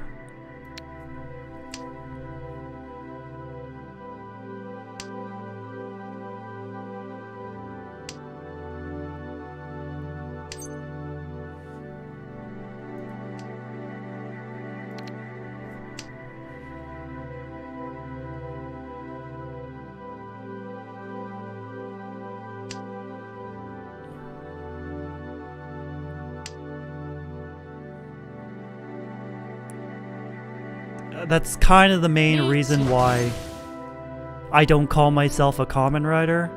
You know, besides the obvious legal reasons why I can't call myself that. Because I feel like the title of common writer is something you have to earn. And I don't feel like I've earned that yet.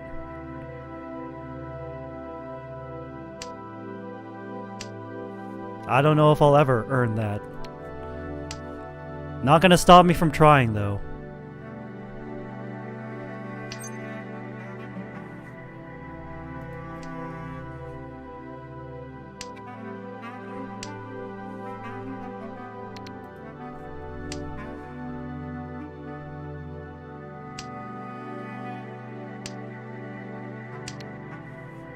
It's definitely something I've been working on. Because, you know, people are always saying you gotta work on yourself. That's exactly what I've been doing. Just both physically and mentally. It's like this year is like the first time since 2020 where I could like look in the mirror and actually like what I see looking back at me.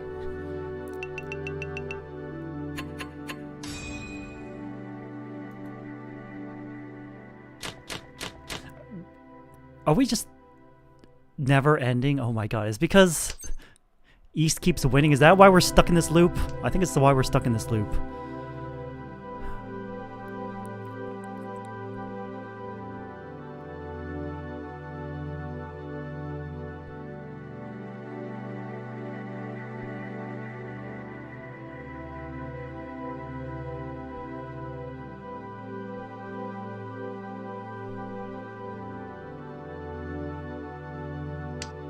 I think the other message I'm trying to convey is like,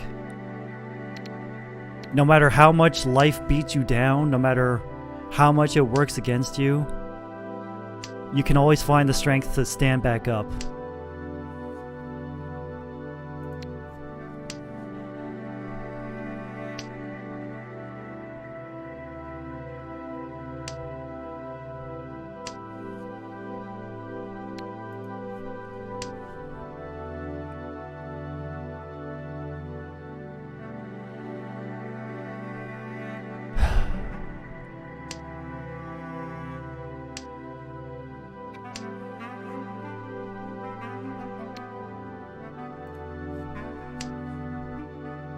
Well,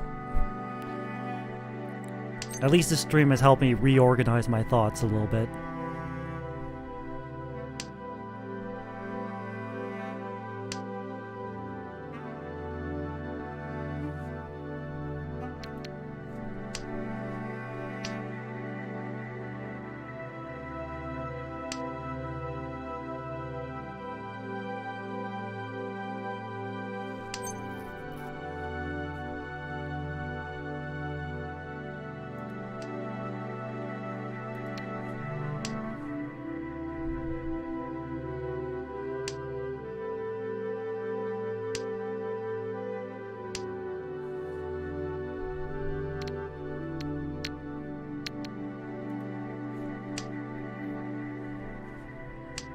What are you willing to sacrifice to be a hero?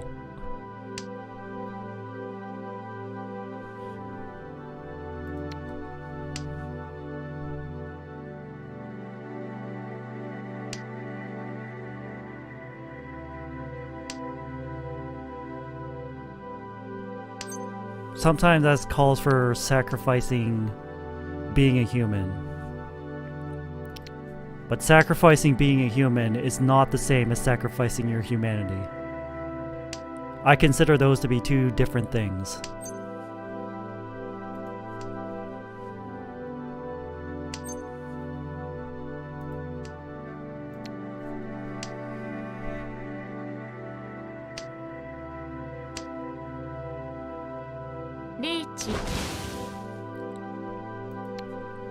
And that happens to be an overarching theme of Kamen Rider. What is the difference between a man and a monster?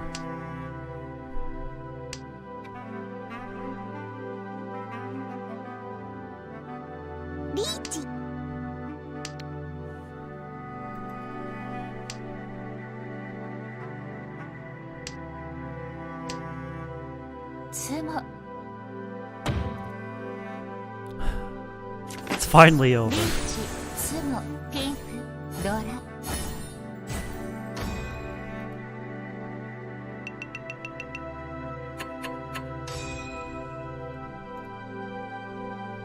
And we came in first. Our rank didn't change much after all that. Oh well. It is what it is. Anyways, I think it's time to wrap this up.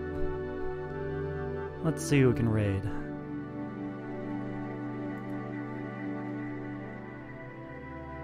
Also, thanks everyone for just listening to me ramble on about whatever.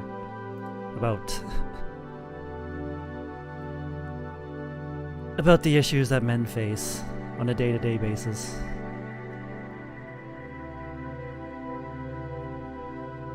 Alright, we can hide this. What? Let's go raid Francie. He's doing art today. Just the usual raid message. Tomorrow night will be the final night of Movember. After this, there's a lot of things I need to think about. So good night, and remember, stay prime.